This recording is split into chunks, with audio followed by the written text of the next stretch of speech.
بسم الله الرحمن الرحيم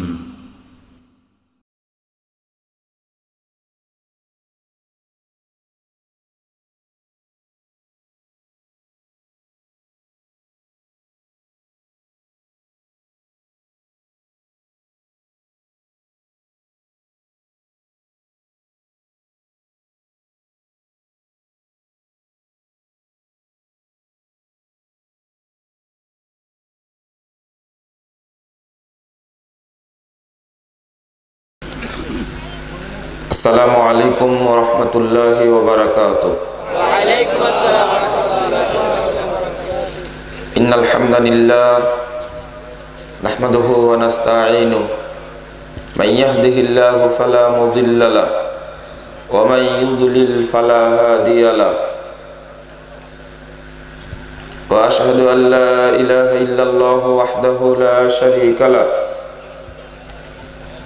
وأشهد أن محمدا عبده ورسوله أما بعد فأعوذ بالله من الشيطان الرجيم ومن يشرك بالله فقد حرم الله عليه الجنة ومأواه النار وما للظالمين من أنصار وقال الله عز وجل في موضع آخر فمن كان يرجو لقاء ربه فليعمل عملا صالحا ولا يشرك بعبادة ربه أحدا وقال أيضا في موضع آخر ولو أشركوا لحبط عنهم ما كانوا يعملون عن جابر رضي الله عنه قال قال رسول الله صلى الله عليه وسلم ثنتان موجبتان فقال رجل يا رسول الله ما الموجبتان قال رسول الله صلى الله عليه وسلم من مات يشرك بالله شيئا دخل النار ومن مات لا يشرك بالله شيئا دخل الجنة رواه مسلم عن عبد الله بن عمرو رضي الله عنه قال قال رسول الله صلى الله عليه وسلم ألا أنبئكم بأكبر الكبائر الإشراك بالله وعقوق الوالدين وقتل النفس التي حرم الله وفي رواية اليمين الغموس رواه البخاري। সম্মানিত সভাপতি, উপস্থিত উলামায়ে কেরাম, অতিথিবৃন্দ, সুধী মণ্ডলী, সামনে উপবিষ্ট শ্রদ্ধেয় মুসলিম ভাতৃমণ্ডলী,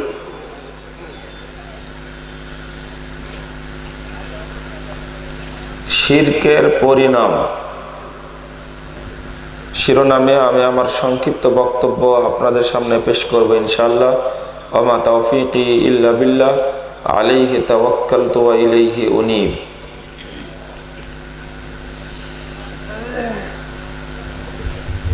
আলোচনা চলাকালীন আপনারা কেউ ওঠা বসা করবেন না। কারো প্রয়োজন থাকলে, একান্ত প্রয়োজন থাকলে চলে যেতে পারেন। পবিত্র কোরআন এবং সহিহ হাদিসের আলোচনা হবে, আর আপনি বুড়ো আঙ্গুলি দেখে চলে যাবেন, এটা অবমাননাকর।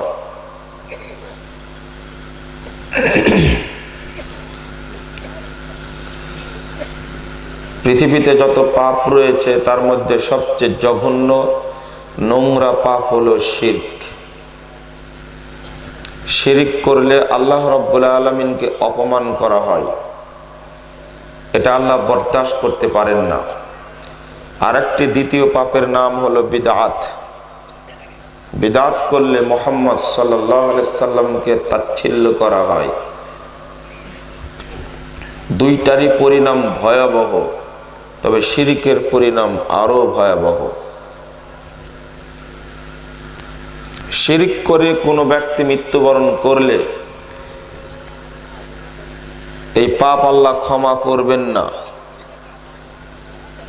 এমনকি ও জাহান্নামে থাকলেও কখনোই রাসূল সাল্লাল্লাহু আলাইহি সাল্লাম তার জন্য সুপারিশও করবেন না, জাহান্নাম থেকে বের হতেও পারবেন না। হাদিসগুলো পরপর আসবে, আগেই বলে নিলাম। শিরক মানে আল্লাহর সাথে অন্য কোনো কিছুকে শরীক স্থাপন করা।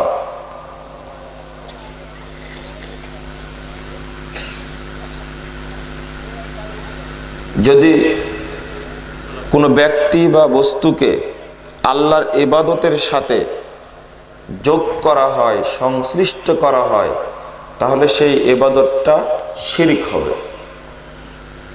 এইভাবে বুঝি।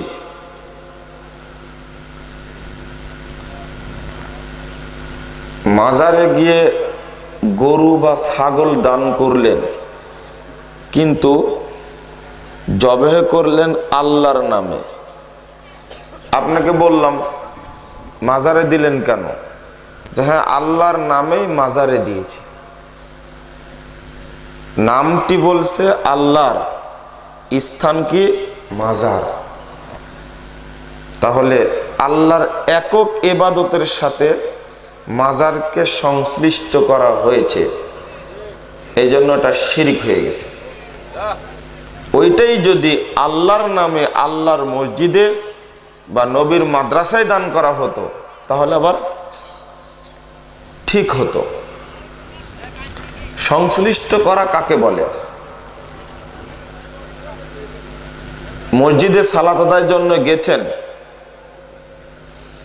কিন্তু উদ্দেশ্য হলো ইমামকে সন্তুষ্ট করা বা শ্বশুরকে সন্তুষ্ট করা। সালাত পড়লেন, কিন্তু আরেকটি উপসঙ্গ তার সঙ্গে যোগ হয়েছে, সেটা কি? শ্বশুরকে সন্তুষ্ট করা। পবিত্র কোরআনের আয়াতই লিখেছেন। কোরআনের আয়াত লেখা পাঠ করা কি অন্যায়? নেকির কাজ। এই আয়াতটি যদি আপনি তাবিজ করে গলায় ঝুলিয়ে দেন, তাহলে কি হবে? এটা সংশ্লিষ্টতা, বুঝতে পারছেন? একে শিরক বলে।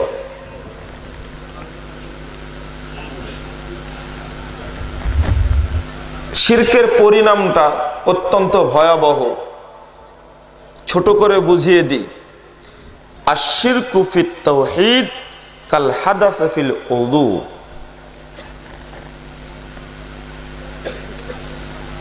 অজু করে, গোসল করে, পবিত্র হয়ে, দামি জামা পরে, আতর মেখে, টুপি মাথায় দিয়ে, অত্যন্ত মূল্যবান জায়নামাজ নিয়ে মসজিদে গেছেন। যাওয়ার পরে যদি বায়ু নিঃসরণ হয়ে যায়, সালাত পড়া যাবে? এটা আপনার কাছে পরিষ্কার যে পাগল ছাড়া এমত অবস্থায় কেউ সালাত পড়বে না। ও মসজিদ থেকে বেরিয়ে অজু করে তারপরে আবার ঢুকবে। আপনার এত প্রস্তুতি, বায়ু নিঃসরণ হওয়া মাত্র আর কাজে লাগলো না, অজু আবার করতে হবে। ঠিক 55-60 বছর বয়স, আপনি অনেক ইবাদত করেছেন, দান করেছেন, মসজিদ তৈরি করেছেন, মাদ্রাসা তৈরি করেছেন, হজে গেছেন, সিয়াম পালন করেছেন, কিন্তু 60 বছর বয়সে চেয়ারম্যান মনোনীত হলেন। 21শে ফেব্রুয়ারির দিনে একটা ফুল কিনে নিয়ে গিয়ে খাম্বার কাছে দিয়ে দিলেন। 60 বছরে যা করেছেন, ওযু নষ্ট হওয়ার মতো সবই নষ্ট হয়ে গেছে।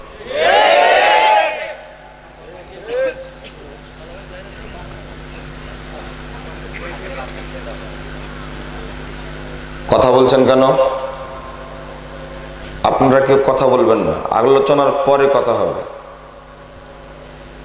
আমি বুঝাচ্ছিলাম আশ-শিরকু ফিত তাওহীদ কাল হাদাস ফিল উযু। কোরআন এবং হাদিস দ্বারা রেফারেন্স সহ বুঝিয়ে দেব। খাতা কলম থাকলে লিখে নিন।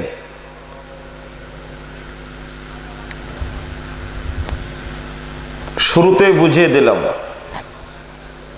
পুকুরে বড় বড় মাছ আছে, ওই পুকুরে যদি বিষ দেওয়া হয় শুধু পানি নষ্ট হবে? মাছ মারা যাবে না? খুব সুন্দর করে এটা বুঝলেন, তো শিরিকটা বুঝলেন না কেন? মাছ থাকবে? ঠিক শিরক করা মাত্রই আপনার আমলও নষ্ট হবে, ঈমানও নষ্ট হবে, দুইটাই নষ্ট হবে। এক নম্বর, যদি কোনো ব্যক্তি শিরক করে ও যেন মনে রাখে সবচেয়ে বড় পাপ করলাম। সূরা লুকমান 13 নম্বর আয়াত খুলুন, আল্লাহ বলছেন ইয়া বুনাইয়া লা তুশরিক বিল্লাহ। লুকমান রাহিমাহুল্লাহর কথা নকল করে আল্লাহ বলছেন, তার ছেলেকে বলেছিলেন, এই বাচ্চা শোনো, লা তুশরিক বিল্লাহ। লুকমান তার ছেলেকে বলছে তুমি শিরক করো না, ইন্নাশ শিরকা লাযুলমুন আযীম, শিরক হলো সবচেয়ে বড় অপরাধ।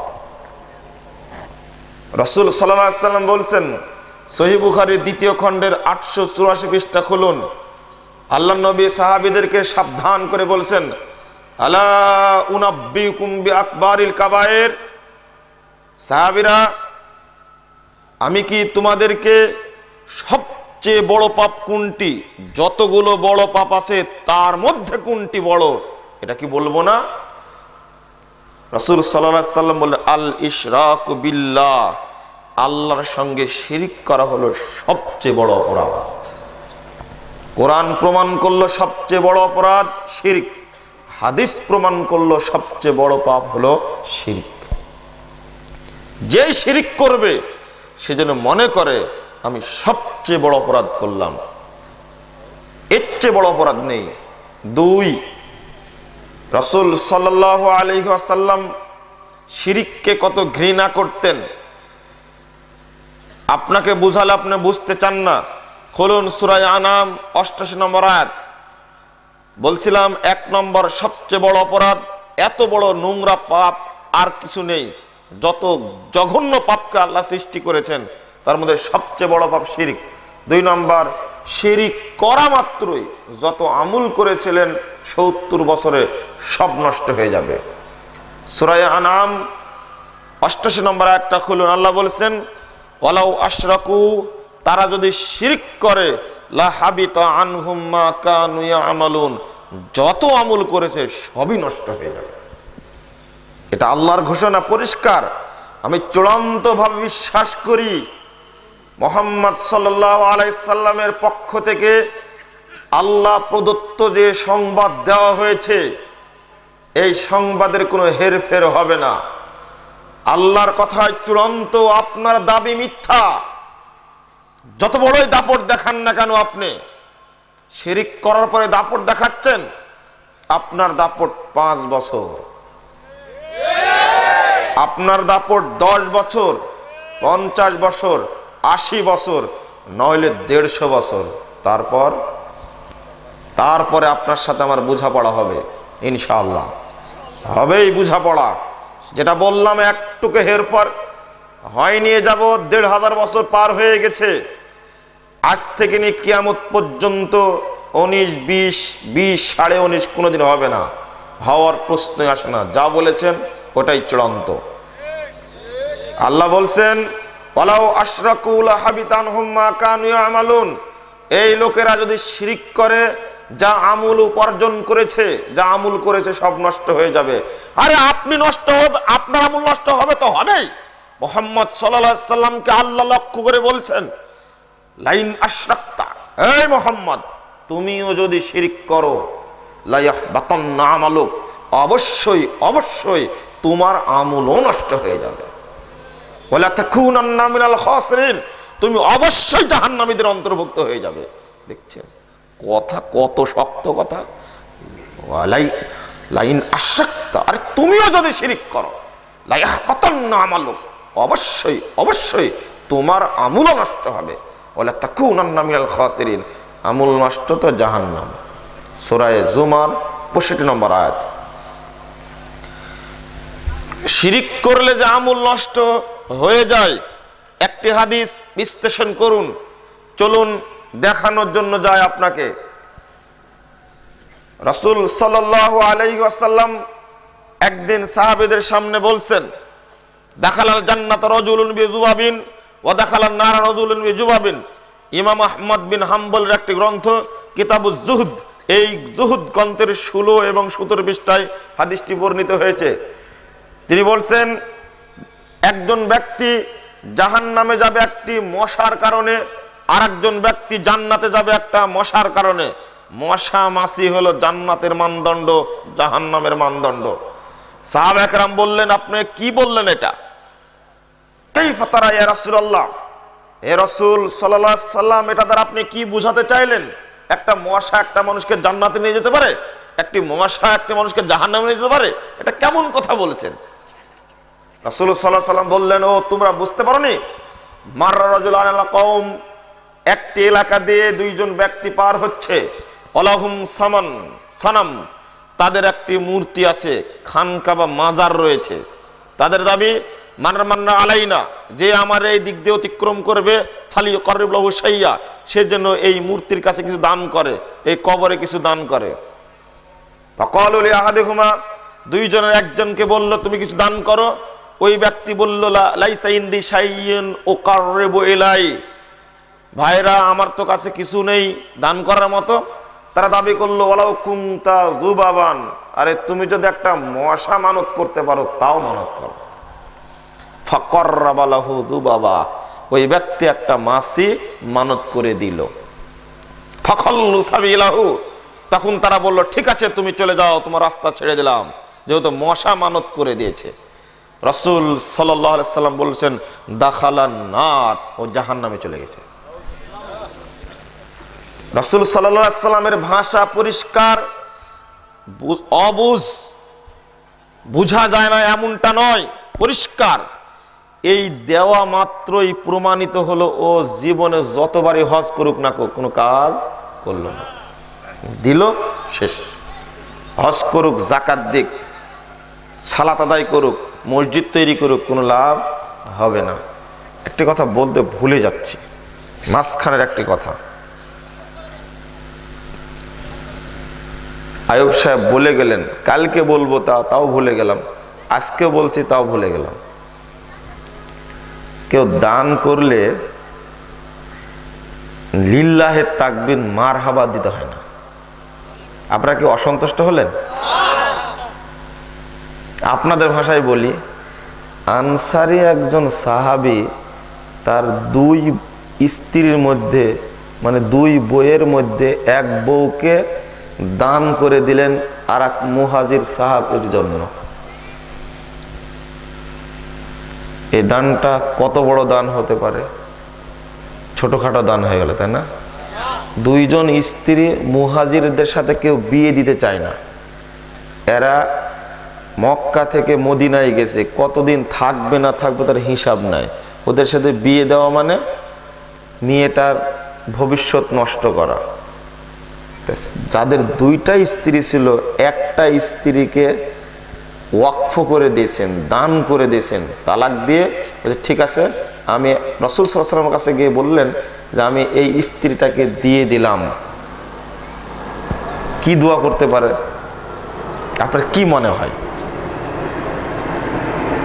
এইটা করার কারণে রাসূল সাল্লাল্লাহু আলাইহি ওয়াসাল্লাম যে দোয়াটা করেছিলেন, 3780 নম্বর হাদিস সহিহ বুখারী, 3780 নম্বর হাদিস সহিহ বুখারী।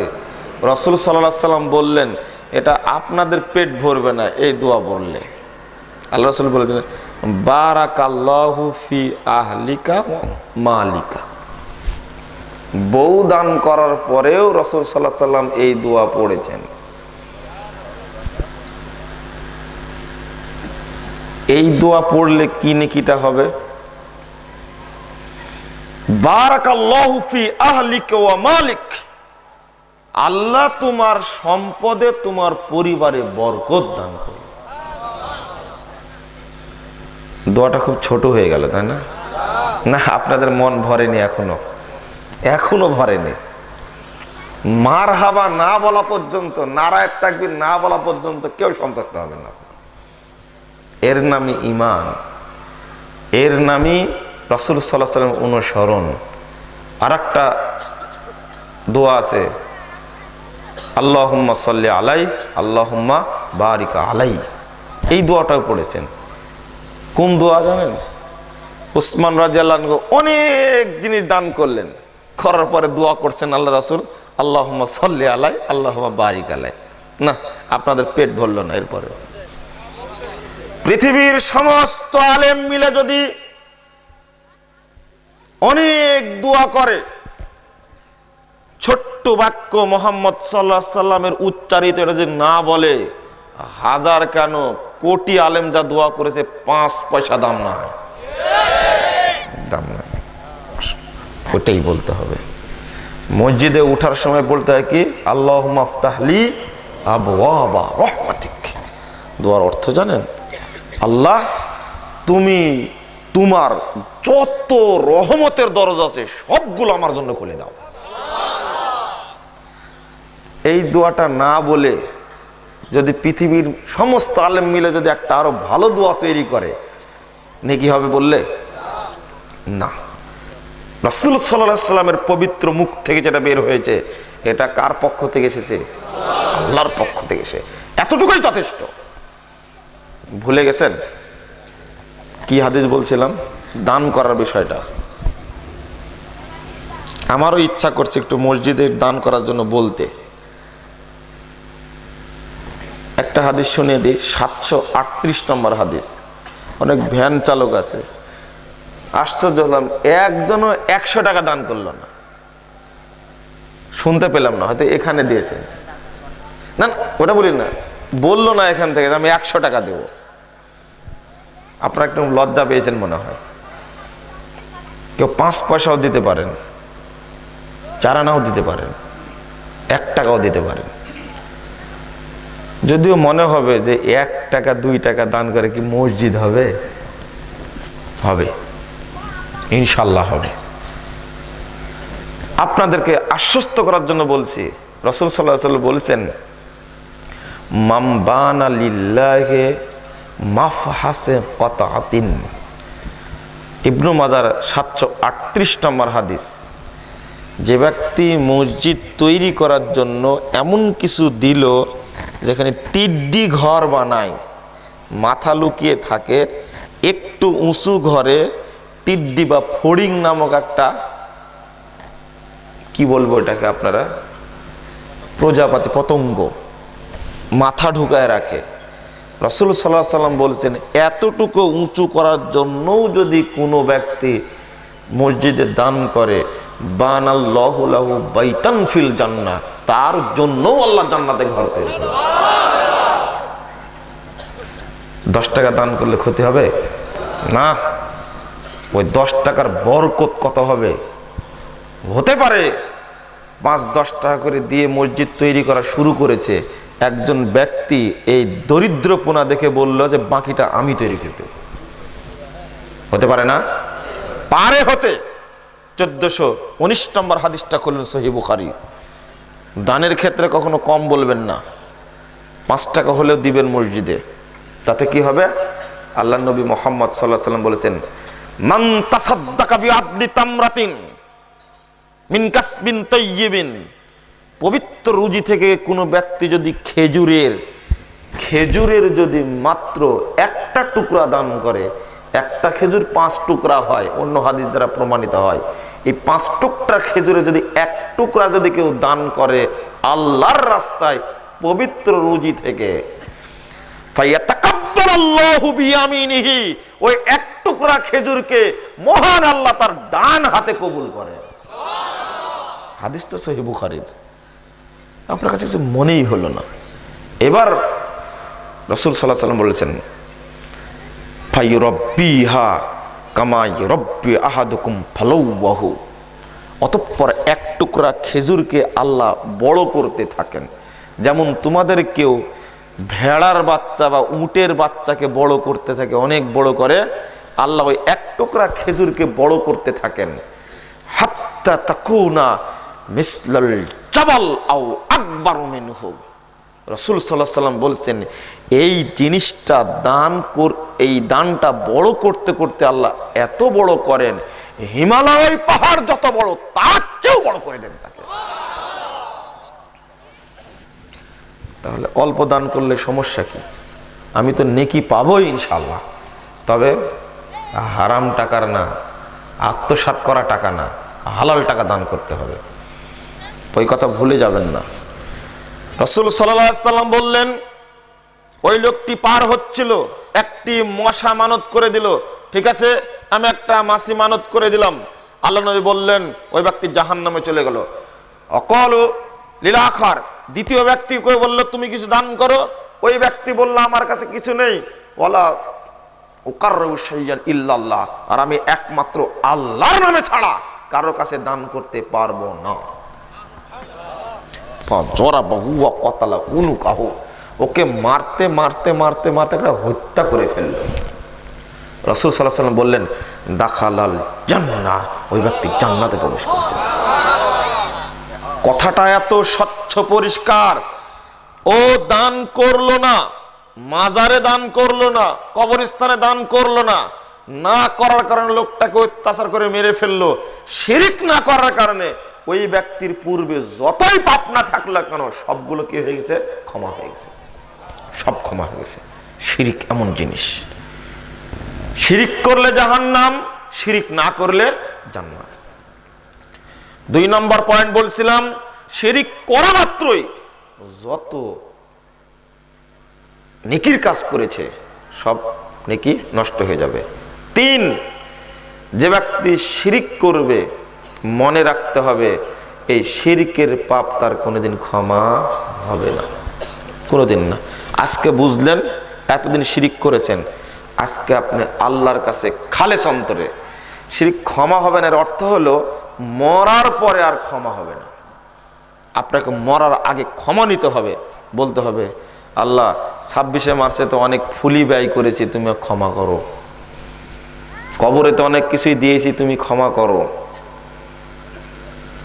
12ই রবিউল আউয়ালে অনেক টাকা দান করেছি, তুমি ক্ষমা করো। নিশ্চিত আল্লাহ ক্ষমাশীল, তিনি ক্ষমা করবেন, কিন্তু চায় না কেউ ক্ষমা, ক্ষমা কেউ চায় না।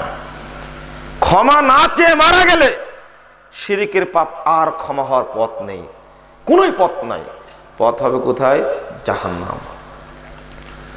রাসূলুল্লাহ সাল্লাল্লাহু আলাইহি ওয়াসাল্লাম চূড়ান্তভাবে বলছে, আল্লাহর বাণী, খুলুন তিরমিজি 2য় খণ্ডের 194 পৃষ্ঠা একটি হাদিস বর্ণিত হয়েছে। মুহাম্মদ সাল্লাল্লাহু আলাইহি ওয়াসাল্লাম বলছেন, আল্লাহ তাআলা বলেছেন, ইয়া ইবনে আদম, হে আদম সন্তান, হে আদমের বাচ্চারা শোনো, লাইন আতাইতানি বিকুরাবিল আরদি খাতায়া ওয়ালা তুশরিক বি শাইয়া, কিয়ামতের মাঠে যদি তুমি আমার কাছে উপস্থিত হও, কিয়ামতের মাঠে তুমি যদি আমার কাছে উপস্থিত হও, আসমান থেকে জমিন পর্যন্ত, পশ্চিম থেকে পূর্ব, উত্তর থেকে দক্ষিণ পর্যন্ত পাপ নিয়ে যদি হাজির হও, ওয়ালা তুশরিক বি শাইয়া, এতগুলো পাপের মধ্যে কোনো শিরকি পাপ নেই, লা আতাইতুকা বিকুরাবিহা মাগফিরাতান, আমি আল্লাহ বলছি তোমার কাছে সমস্ত পাপ ক্ষমা করে আমি উপস্থিত হব। সব ক্ষমা করে দেবেন আল্লাহ, সব ক্ষমা করে দেবেন, রাখবেন না। শর্ত একটা, এই পাপের মধ্যে যেন শিরিক না থাকে। শিরিক কত জঘন্য জিনিস দেখছেন, তাহলে বোঝা যাচ্ছে বেদাতি পাপ আল্লাহ ক্ষমা করবেন, কিন্তু শিরিকটা ক্ষমা করবেন না, এই হাদিস প্রমাণ করে। যদি না বুঝেন আর বুঝানোর সাধ্য নেই। শিরিকের পাপ প্রথমটা সবচেয়ে বড় অপরাধ, এটা করলাম। 2 নম্বর, এই পাপ ক্ষমা হবে না। 3 নম্বর, এই পাপের জন্য আমার যা ক্ষতি হয়েছে, 60 বছর 70 বছরে পাপ করেছি, নেকি করেছি, এ নেকি সব নষ্ট হয়ে গেছে। হাজী সাহেব হজ করতে গেছেন মক্কায়, হজ করার পরে তিনি এবার দেখতে গেলেন তায়েফে বুড়ির বড়ুর গাছ। ওই যে বুড়ি একটা বড়ুর গাছ লাগিয়েছিল, মুহাম্মদ সাল্লাল্লাহু আলাইহি সাল্লামের পথে কাঁটা দিত, গল্প শোনেননি? গল্পটাই মিথ্যা। এরপরেও দেখতে গেলাম বুড়ির বড়ুর গাছ। মক্কা থেকে তায়েফ এই দিকে 125 কিলোমিটার দূরে, পাহাড়ের উপরে পুরো তায়েফ শহরটা। বিরাট বিশাল পাহাড় দেখার জন্য গেলাম। তো দেখছি নারায়ণগঞ্জের এক মহিলা এই একটা মরা গাছ, এমনি কিসের গাছ আল্লাহ পাক ভালো জানে, এরকম খাড়া করে রাখছে, ওর গোড়ায় গিয়ে এরকম ভাবে খুঁটরিয়ে খুঁটরিয়ে ওই কাঠ বের করছে। আমি বলছি এটা কি করবেন? তো সেটা বরকত, বাড়ি নিয়ে যাব। তো আপনার কি বিশ্বাস হয় এটা সেই বড় গাছ? আপনারা বিশ্বাস না করলে কি হবে, আমরা বিশ্বাস করি। এক দাজ্জাল টিভিতে আলোচনা করেন, নুরুল ইসলাম ফারুকি চ্যানেল আয়ে, এর বক্তব্য উল্লেখ করে বলছে উনি দেখিয়েছেন যে এই গাছ বরকতপূর্ণ, উপকার হবে। দেখেন, নিজের চোখে দেখায় মহিলাকে মুশরিক তৈরি করেছে এই বেকুবটা। বাংলাদেশ এমন একটা রাষ্ট্র, বাংলাদেশ এমন একটা আশ্চর্যজনক রাষ্ট্র, যে রাষ্ট্রে এক ফকির দেওয়ানবাগী হারামজাদা খানকায় বসে বলে আমার সাথে মোহাম্মদ সাল্লাল্লাহু আলাইহি ওয়াসাল্লাম মেয়ের বিয়ে দিয়েছে, আজও ভাত খায়, আজও বাংলাদেশে থাকে। ও প্রধানমন্ত্রী কিছু বলে না, ওকে জনতার মঞ্চে টাঙ্গে ফাঁসি দেওয়া উচিত। কেউ কথা বলে না, কেউ কথা বলে না। তুমি মোহাম্মদ সাল্লাল্লাহু আলাইহি ওয়াসাল্লামকে ভালোবাসো? কে বলেছে ভালোবাসো? তোমাকে কে ঈদ মাঠে যেতে বলেছে? শাসন ক্ষমতায় যারা আছে, পুলিশ বাহিনী, র্যাব বাহিনী, সেনাবাহিনী যারা আছে, কেন বদটাকে বহু মানুষ তো গুম হয়ে যাচ্ছে, হারামজাদা গুম করা যায় না? কে বলেছে এগুলো? রাসূলের প্রতি ভক্তি দেখায় কে? কে মুহাম্মদকে মানে? সবগুলোকে পিঠ মুড়ি দিয়ে পিটায়া বোঝা জাহান্নামে নিক্ষেপ করা হবে, কেউ টিকতে পারবে না। আল্লাহর নবীকে অপমান করছে, তার মেয়ে ফাতেমার বিরুদ্ধে নোংরা কথা বলছে, এমনকি নবী রাসূলদের মর্যাদা নষ্ট করেছে। হারামজাদার এক মুরিদ বলছে কি জানেন? বলছে যে নবী রাসূলকে যে ইলম দেওয়া হয়নি, এই শয়তানটাকে তার চেয়ে বড় ইলম দেওয়া হয়েছে। বক্তব্য শুনেননি আপনারা? এমন একটা রাষ্ট্র, একটা আজীব একটা রাষ্ট্র, তার বিরুদ্ধে কিছু নাকি বলা যায় না, কিছু হওয়া যায় না। কার কাছে বলবো? আপনাদের কাছে বলছি এই জন্যই যে আপনারা যেন এই দাজ্জাল থেকে সাবধান থাকেন, আপনাদের যেন প্রতারিত না করতে পারে, এই জন্য বলছি। বন্ধুরা আমার, আশ্চর্য হলাম। এক মুরব্বী আছে, এক কামেল পাশ, ও বলছে যে কেন এই বুড়ি এখান থেকে বড় কাঁটা নিয়ে যায় মক্কায় দিতে পারে না? দেখেন, প্রতিদিন 125 কিলোমিটার রাস্তা হেঁটে ফজরের সময় কাঁটা দেয় রাস্তায়। কত বড় বুদ্ধি! কামেল না হামেল বলেন এবার দেখি। মুরব্বী ছিল তাদের সাথে। আমি বললাম, চাচা ওই মক্কায় যখন ছিলেন তখন বললেন না যে এই আবু জেহেলের বাড়িটাকে বাথরুম করা হয়েছে? হ্যাঁ, ওখানে তো শুনে আসলাম ওটা। এখানে এসে বলছেন যে এটা নাকি আবু জেহেলের বাড়ি। তা আবু জেহেলের বাড়ি কয়টা? তখন মুরব্বী বলেছে আমারও যেন কেমন কেমন মনে হচ্ছে, বিশ্বাস হয় না। দেখেন, বলুন এই মহিলার ওই কামেল পাশ হুজুরের হজ আর আছে? শেষ, হজ শেষ, যে না ওর বিশ্বাস নষ্ট হয়ে গেছে। এক হজ করে যাওয়ার পরে তারপরে একটা ছোট্ট কথা, এই গাছটাকে দেখে আর সহ্য হলো না। গাছের নিচে দাঁড়ায় দেখলাম যে ভাঙ্গা যায় কিনা, দাঁড়ায় দেখলাম যে গাছ এমনি লাগা রাখছে। কিসের গাছ? আচ্ছা বিশ্বাস করেন, আমরা 1500 বছর পূর্বের বড় গাছ নাকি এটা? চিন্তা করেন। আমি যে দেখলাম যে ভাঙ্গা যাবে, চারিদিকে তাকায় দেখলাম, অযথা একটা ফিতনা তৈরি করা কি দরকার? দেখলাম যে কেউ নাই, গাছটা পা দ্বারা ধরে দিলাম, এক মোচড় একবার নিচে দিলাম ফেলে। আলহামদুলিল্লাহ। 15 দিন পরে মদিনায় এক লোকের সাথে সাক্ষাৎ, উনি বলছেন যে গাছটা দেখলাম যে নিচে পড়ে আছে, উপরে আর গাছ নাই। তাহলে যা 15 দিন পর্যন্ত অন্তত নিচে পড়ে আছে, তো আলহামদুলিল্লাহ। সহ্য হয়নি, এটা সহ্য করা যায়নি, অন্তত চোখের সামনে দেখলাম। তবে কয়েকটা পাথর খাড়া করে 4টা দেওয়াল করে আছে, ওখানে একটা বুড়ির বাড়ি, তাই বলছে। তখন মাথায় ওটা আসেনি, 2 লাথি দেওয়া এগুলো পাথরগুলো ভেঙে দিয়ে আসলে হতো। যদি আল্লাহ কোনোদিন সুযোগ দেয় ইনশাল্লাহ চেষ্টা করব। ওখানে কোনো নিরাপত্তা কর্মী নেই, একেবারে ফালতু একটা বিষয়। আজই হজ করে কবরের কাছে দাঁড়িয়ে বলছে, আল্লাহ নবীর কবরের কাছে বলছে, আল্লাহ যদি দান করে আল্লাহ দেবে, তাই না?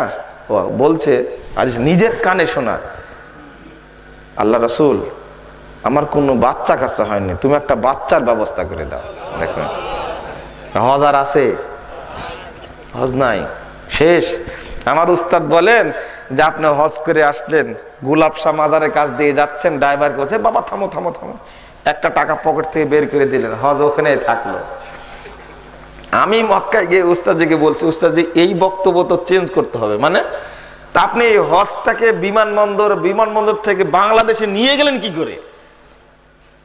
মানে তো হজ তো এখানে শেষ ওর, আপনি সেই সৌদি আরব থেকে বাংলাদেশে নিয়ে গেলেন কি করে? গোলাপ শাহ মাজার পর্যন্ত হজ গেল কি করে? যায়নি তো না। আমূল কিভাবে নষ্ট হয় আপনি জানেন না। 4, যে ব্যক্তি শিরিক করবে, রাসূলুল্লাহ সাল্লাল্লাহু আলাইহি ওয়াসাল্লামের ভাষা, যে ব্যক্তি শিরিক করবে ওই ব্যক্তি আমার সুপারিশ পাবে না। তিরমিজির 2441 নম্বর হাদিস, রাসূল সাল্লাল্লাহু আলাইহি ওয়াসাল্লাম বলেছেন, মাম্মা তাইশরিক বিল মা ওমা শাফাতি মাম্মা তাইশরিক বিল্লাহি শাইআ, ওই ব্যক্তি আমার সুপারিশ পাবে না যে ব্যক্তি শিরক করে মারা যাবে। আপনি জাহান্নাম থেকে বের হবেন কি করে? এটা এই হাদিসটা সবচেয়ে ভয়াবহ হাদিস, সবচেয়ে গুরুত্বপূর্ণ হাদিস।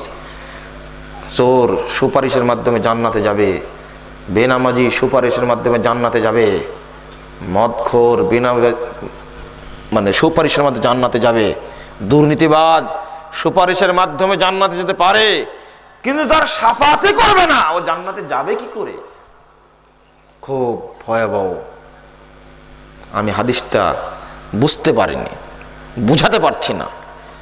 শাফাত যদি কোনো ব্যক্তির জন্য মুহাম্মদ সাল্লাল্লাহু আলাইহি ওয়াসাল্লাম না করে, ওই এক পা জান্নাতের দিকে আগাতে পারবে না, এক পা, অসম্ভব, বাঁচতে পারবে না। আপনি আমি বিষয়টা বুঝার চেষ্টা করি। 5 নম্বর, যদি কেউ শিরিক করে মারা যায় সোজা জাহান্নাম, আঁকাবাঁকা নেই। সূরা মায়েদা 72 নম্বর আয়াতে আল্লাহ বলছেন, ওমাই ইউশরিক বিল্লাহ ফাকাদ হারামাল্লাহু আলাইহিল জান্নাহ, যে ব্যক্তি শিরিক করবে আল্লাহর সঙ্গে ওই ব্যক্তির উপরে জান্নাত হারাম। ওয়া মাওয়াহুন নার, জান্নাত যখন হারাম হয়ে গেছে কোথায় যাবে সেটাকে আর বলা লাগে? আল্লাহ বলছেন ওয়া মাওয়াহুন নার, তার স্থান হবে জাহান্নামে। ওয়া মা লিয যালিমিনা মিন আনসার, এই শিরককারীদের জন্য কিয়ামতের মাঠে কোনো সাহায্যকারী থাকবে না, কেউ সাহায্যকারী থাকবে না। ওই যে শাফাত করবে না, আপনার পরিণাম কি হবে? সাহায্যকারী মানে আপনি আজকে এমপির পদ পেয়ে খুব দাপট দেখাচ্ছেন, গ্রামে কোনো যাত্রা হয়নি, আপনি যাত্রার প্যান্ডেল করে ঢাকা থেকে নোংরা নষ্টা মহিলাদেরকে নিয়ে এসে গ্রামের যুবকদের উপরে লেলিয়ে দিলেন, আপনার দাপটে টিকা যায় না। দাপট মানে কি? মদের আড্ডা, গাঁজার আড্ডা, চুয়ানির আড্ডা, সন্ত্রাসের আড্ডাখানা বানিয়েছেন, আপনার দাপটে টিকা যায় না। মাজার পূজা, কবর পূজা থেকে শুরু করে খাম্বা পূজা সবকিছু করছেন। মুজাফফর বিন মহসিন এসে বলে গেল 26শে মার্চ, 1 ফেব্রুয়ারি, 16ই ডিসেম্বর, 1 ফাল্গুন, 14ই ফেব্রুয়ারি বেশ্যা দিবস, অনুরূপভাবে সুন্দরী প্রতিযোগিতা, 31st নাইট, ফষ্টি নষ্টি নাইট, এই সমস্ত দিবস পালন করা পরিষ্কার শিরক। বলে গেল মুজাফফর বিন মহসিন, কালকে এমপি সাহেব বলবে ধরে নিয়ে আয়, আমাকে তো ধরে নিয়ে আসবেন, সর্বশেষ ফায়সালা হবে কি? যেহেতু এই সমস্ত কথা বলেছে তার ফাঁসির অর্ডার হোক। আপনার কি হবে জানেন? আমি তো ওইটা বলছি না, আপনাকে বুঝাতে চেয়েছি। আমার কুরআন হাদিসের বক্তব্য আমি আপনার সামনে পেশ করলাম, আপনাকে আমি টুটি ধরতে যেতে চাইনি। আপনার সামনে অস্ত্র ধরে নিয়ে আমার দাওয়াতি কাজ দাওয়াত দিলাম, আপনি কবুল করলেন তো ভালো, না করলে আপনি বুঝবেন, আমার বুঝার দরকার নেই। কত অকথ্য ভাষায় গালিগালাজ চলছে, মঞ্চে উঠে দাঁড়ালে তাদের মুখ থেকে যে কি নোংরা বাক্যগুলো বের হয় তার হিসাব নিকাশ নেই। আমি যতক্ষণ বলছি কোরআন এবং সহিহ হাদিস বলছি, পৃথিবীর সর্বশ্রেষ্ঠ সংবিধান পবিত্র এবং সহিহ হাদিস থেকে কথা বলছি, নোংরা বাক্য একটা উচ্চারণ করিনি। সুতরাং দাপট আপনার কয়দিন? আমি আজকে একটা হাদিস বলে যাচ্ছি, আপনি এই দাপটটা মনে রাখবেন। মেম্বার হন, চেয়ারম্যান হন, নেতা হন, পুলিশ হন, মিডিয়ার হন, সেনাবাহিনীর সদস্য হন, মন্ত্রী হন, যে হন না কেন, যত বড় সন্ত্রাসী হন না কেন, আপনার উদ্দেশ্যে বলছি, যদি শিরিক করে মারা যান, কাল কিয়ামতের মাঠে আপনাকে বাঁচানোর কেউ থাকবে না। ইব্রাহিম আলাইহিস সালাম বলেছেন তার বাপকে লক্ষ্য করে, আজরকে লক্ষ্য করে বলছেন, নমরুদের স্বরাষ্ট্রমন্ত্রী, নমরুদের দণ্ড প্রতাপশালী ডান হাত স্বরাষ্ট্রমন্ত্রীকে বলছে ইব্রাহিম আলাইহিস সালাম, আব্বা, ইয়া আবাতি লিমা তা'বুদু মা লা ইয়াসমাউ ওয়া লা ইবসিরু ওয়া লা ইউগনি আনকা শাইআ। আব্বা, এমন জিনিসের তুমি ইবাদত করো যেটা চোখে দেখে না, কানে শোনে না, তোমার উপকারও করতে পারে না, ক্ষতিও করতে পারে না, তুমি এবারে ইবাদত করো কেন? সূরা মারিয়াম 42, 43, 44, 45 আয়াত খুলুন। 2 আবার বলছেন, ইয়া আবাতি, হে আব্বা, লা তা'বুদিশ শাইতান, আপনি শয়তানের ইবাদত করবেন না। না, তার আগে বলছেন, ইয়া আবাতি, হে আব্বা, ইন্নী কদ জা'আনি মিনাল ইলম মা লাম ইয়াতিক ফাত্তাবিনি আহদিকা সিরাতান সাবিয়্যা। আব্বা, আমার কাছে যে ইলম এসেছে, যে ওহী নাজিল হয়েছে, এটা তোমার কাছে আসেনি, সুতরাং তুমি আমার অনুসরণ করো, তোমাকে আমি জান্নাতের পথ দেখাবো। দেখেন, বেটা বাপকে বুঝাচ্ছে। 1, 2, 3 আবার বলছে, ইয়া আবাতি, হে আমার আব্বা, খুব নরম স্বরে বলছে, লা তা'বুদিশ শাইতান ইন্না শাইতানা কানা লির-রহমানি আসিয়া। আব্বা, আপনি শয়তানের ইবাদত করবেন না, শয়তান আল্লাহর বড় নাফরমান, আপনি শয়তানের ইবাদত করবেন না। আবার বলছেন, ইয়া আবাতি ইন্নী আখাফু আন ইয়ামাসসাকা আযাবু মিনার রহমান ফাতাকুনা লিশ-শাইতানি ওয়ালিয়্যা। আব্বা, আমার ভয় হচ্ছে অচিরেই আল্লাহর আযাব আপনাকে ধরে ফেলবে, গ্রাস করবে। এই 4 বার শোনার পরে ইবলিসের শিখণ্ডী আজর কি বলছে জানেন? বলছে, ক্বালা রাগিবুন আনতা আন আলিয়াতি ইয়া ইব্রাহিম। ইব্রাহিম, তুমি কি আমার এই মূর্তিগুলোকে তাচ্ছিল্য করছো, ভৎসনা করছো, গালি দিচ্ছ? লা ইল্লাম তানতাহি, তুমি যদি বন্ধ না করো, তুমি যদি চুপ না করো, লারজুমান্নাক, আমি তোমার মাথাকে পাথর দ্বারা ভেঙে গুঁড়িয়ে দিব একেবারে। কি দাপট দেখেন আজরের, নমরুদের স্বরাষ্ট্রমন্ত্রী, দাপট কথা একবার। ব্যাকুব, বন্ধ করো, লারজুমান্নাক, বন্ধ যদি না করো তুমি এই সমস্ত কথা বলা, আমি পাথর মেরে তোমার মাথা গুঁড়িয়ে দেব একেবারে। ওয়াহজুরনি মালিয়া, কুলাঙ্গার, দূর হ আমার কাছ থেকে, আমার পরিবার থেকে তুই বহিষ্কার। দেখছেন দাপট কত একবারে, বাপরে বাপরে দাপট। আজরের দাপট দেখে বিশ্ব ভয়ঙ্কর চিত্র গ্রহণ করেছে, কি দাপট। কিন্তু বেরিয়ে চলে গেলেন। কি বলে গেলেন? সূরা মুমতাহানা 4 নম্বর আয়াত খুলুন। তিনি বলেছেন, ইন্না বুরাউ মিনকুম ওয়া মিম্মা তা'বুদুনা মিন দুনিল্লাহ ওয়া কাফারনা বিকুম ওয়া বাদা বাইনানা ওয়া বাইনাকুমুল আদাওয়াতু ওয়াল বাগযা হাত্তা তু'মিনু বিল্লাহি ওয়াহদা। শুনে রাখো হে আমার জাতি, তোমাদের সঙ্গে আমার শত্রুতা বিদ্বেষ থেকে গেল কতদিন পর্যন্ত, যতদিন এক আল্লাহর প্রতি ঈমান না আনবে ততদিন তোমাদের সাথে কোনো আপোষ নেই বলে চলে গেলেন। হায় রে দাপট। কিয়ামতের মাঠে 473 পৃষ্ঠা সহিহ বুখারী খুলুন, প্রথম খণ্ডের। রাসূল সাল্লাল্লাহু আলাইহি সাল্লাম আপনাদের বলছেন, ইয়ালকা ইব্রাহিম আবাহু আযর, সাহাবীরা শুনো, কাল কিয়ামতের মাঠে ইব্রাহিম আলাইহিস সালাম তার বাপের সঙ্গে সাক্ষাৎ করতে যাবেন। ওয়ালা ওয়াজহি আযর কাতারা গাবারা, এমত অবস্থায় আজরের মাথার চুলগুলো এলোমেলো থাকবে, মুখমণ্ডলে বালিতে মলিন হয়ে থাকবে। দেখার পরে ইব্রাহিম আলাইহিস সালাম তার বাপকে বলবেন, আলাম আকুল্লাকাল্লাহু তাসিনে, আব্বা, আপনাকে কি আমি বলিনি আমার আপনি নাফরমানি করবেন না? বলছে বাপকে লক্ষ্য করে। বাপ যে কষ্টে যতই থাক, আপনাকে যতই মারামারি করুক না কেন, গালাগালি যতই করুক, বা বিপদে পড়লে আপনি ঠিক থাকতে পারবেন? এটাও স্বভাবই বলে না। দেশ থেকে বের করে দিয়েছে, তারকা পূজার যুদ্ধ করেছে, আগুন জ্বালিয়ে ফেলে দিয়েছে, এত অত্যাচার করেছে, এর পরেও বাপের অবস্থা দেখে বাপকে লক্ষ্য করে বলছে, আব্বা, আমি কি আপনাকে বলিনি যে আমার নাফরমানি করবেন না? তখন আজর বলবে ঠান্ডা গলায়, তাড়াহুড়া করে বলবে, খুব দ্রুত বলবে, ফাল ইয়াউমাল আসিকা, বেটা তুমি আজকে যা বলবে তাই শুনবো, আজ আর নাফরমানি করবো না। এর নাম হলো কিয়ামতের মাঠ, এর নাম কিয়ামতের মাঠ। কই কোথায় দাপট গেল? ইব্রাহিম আলাইহিস সালাম তার বাপের পরে দরদি হয়ে আল্লাহর কাছে গিয়ে বলবে, ইয়া রাব্বি ইন্নাকা ওয়া'আদতানি আল্লা তুখজিয়ানি ইয়াওমা ইউবাসুন। আল্লাহ, আপনি আমার কাছে ওয়াদা করেছেন আমি ইব্রাহিমকে আপনি কিয়ামতের মাঠে অপমান করবেন না। ফাইয়ুখিজিন আখজামিল আবিল আবাদ। আল্লাহ, বাপের যে অপমান, এর চেয়ে বড় অপমান আর কি হতে পারে?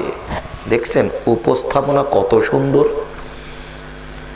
আপনার প্রোগ্রামের উপস্থাপক যেভাবে উপস্থাপনা করছেন মনে হচ্ছে তার চেয়েও ভালো হবে।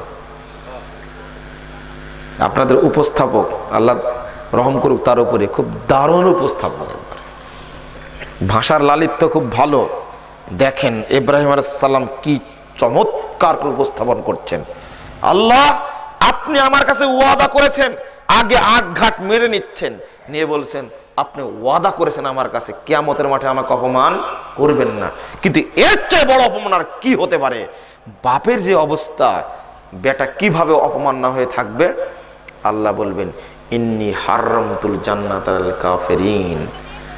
ইব্রাহিম, হলো না, আমি এই কাফেরদের উপরে জান্নাতকে হারাম করে দিয়েছি। শোনো ইব্রাহিম, উনজুর মা তাহতা রিজলাইক, এই হাদিস বলার কারণ হলো এতটুকু। বলছেন, বলা হবে ইব্রাহিম তুমি তাকিয়ে দেখো দুই পায়ের নিচে, দেখো তো কি দুই পায়ের নিচে ইব্রাহিম আলাইহিস সালাম তাকিয়ে দেখবে যে একটা বেজির মতো একটা পশু, এই পশুকে পায়খানার ড্রেনে চুবানো হয়েছে, কাদায় লেপটানো হয়েছে, একটা পশুকে দেখতে পাবে। ফাজিখিন মুলতাতাখিন, লেপটানো নোংরা একটা পশু দেখতে পাবে। ফায়ুখাদু বিকওয়াইমিহি, তার চার পায়ে ধরা হবে।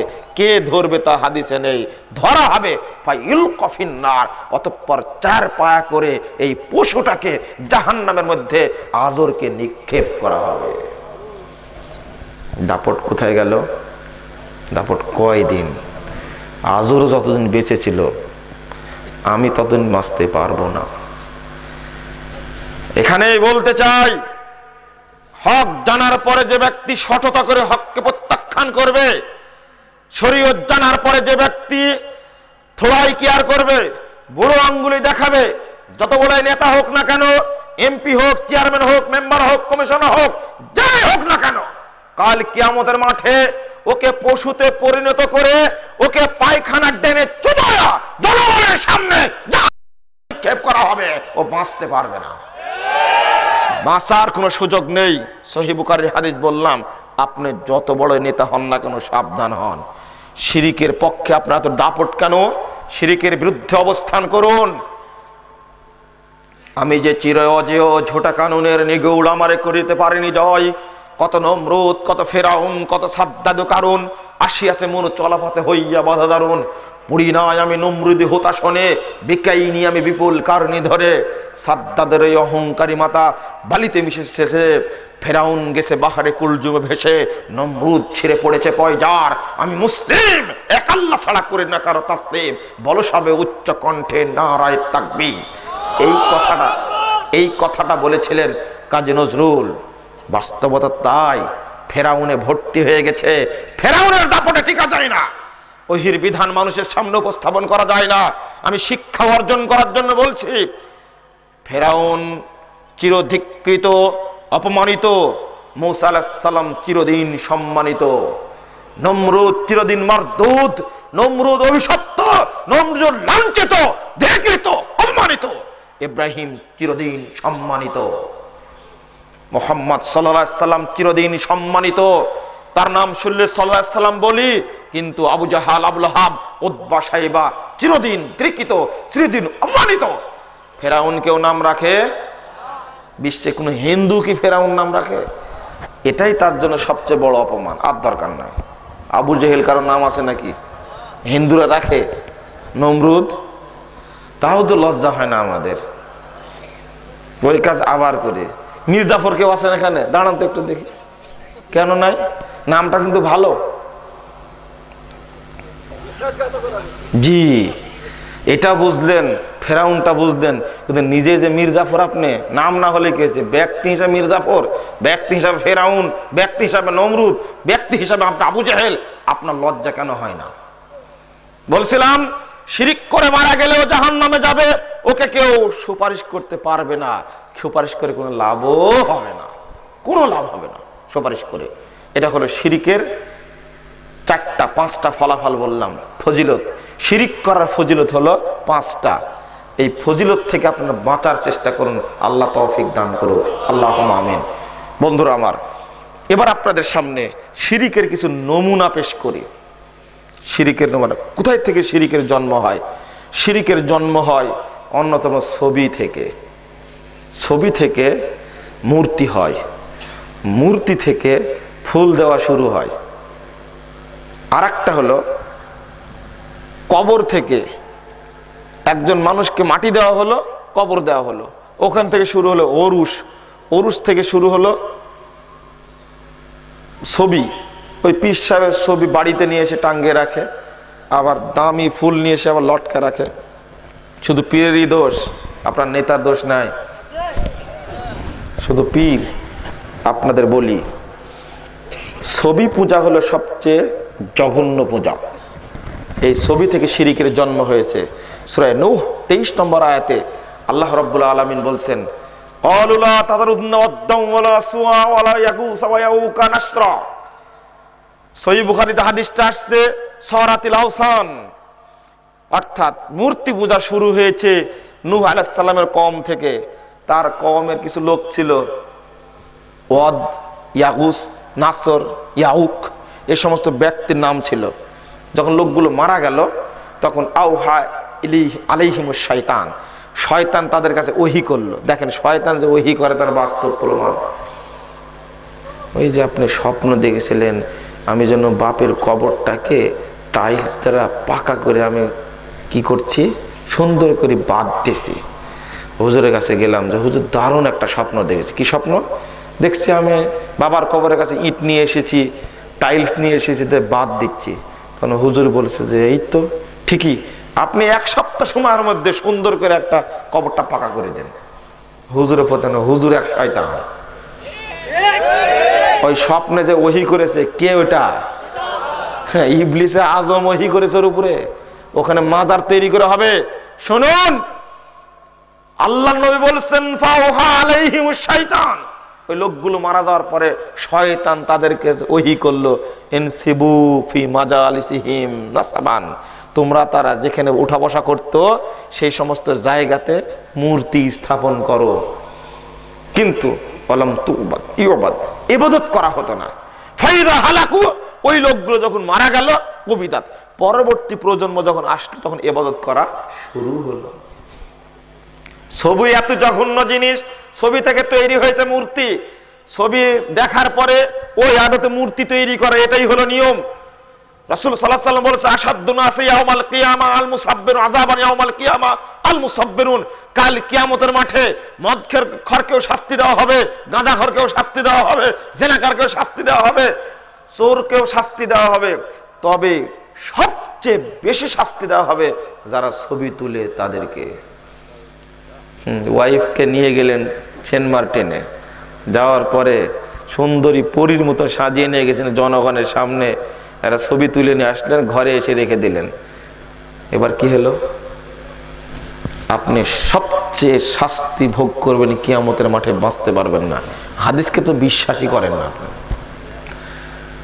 336 পৃষ্ঠা খুলুন, সহিহ বুখারী প্রথম খণ্ডের। রাসূল সাল্লাল্লাহু আলাইহি ওয়াসাল্লাম বলেছেন লা তাদখুলুল মালাইকাতু বাইতান ফিহি কালবুন ওয়া সূরাতুন। যে ঘরে কুকুর আর ছবি থাকে ওই ঘরে রহমতের ফেরেশতা ঢোকে না। আপনি মনে করেন না তাহলে মালাকুল মাউত আসবে না, মানে মরবও না, এটা ভাবছেন আপনি? ওইটা না ভাবে এটা ভাবেন।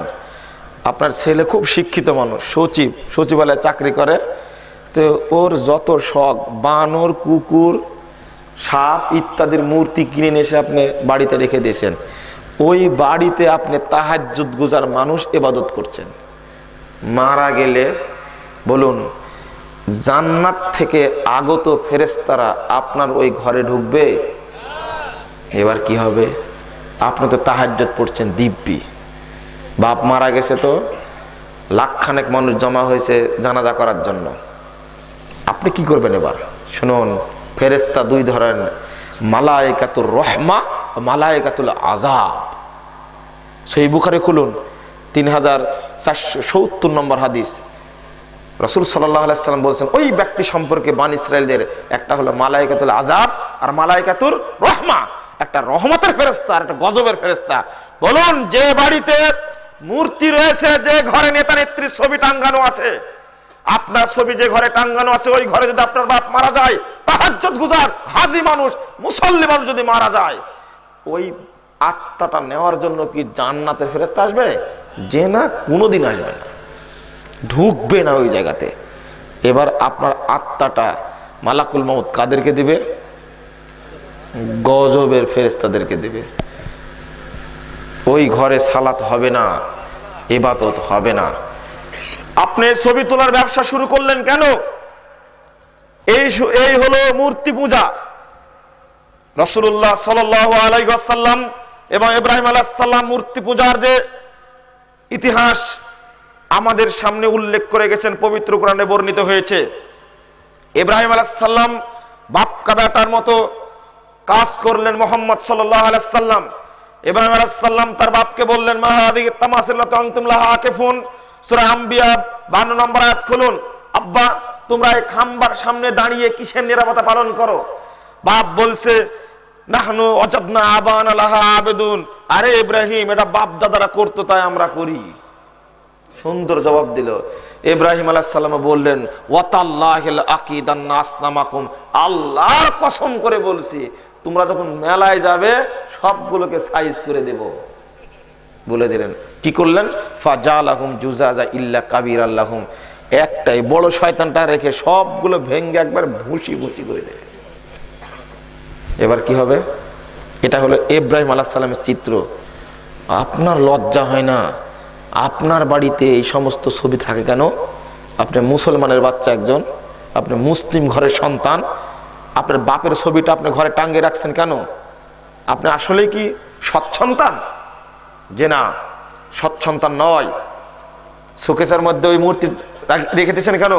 ছবি রেখে দিয়েছেন কেন? আপনি মূর্তির বিরুদ্ধে ইসলামের অবস্থান, মূর্তির সাথে কোনো আপোষ নয়। আপনি এখন বাড়িতে মূর্তি রাখলেন।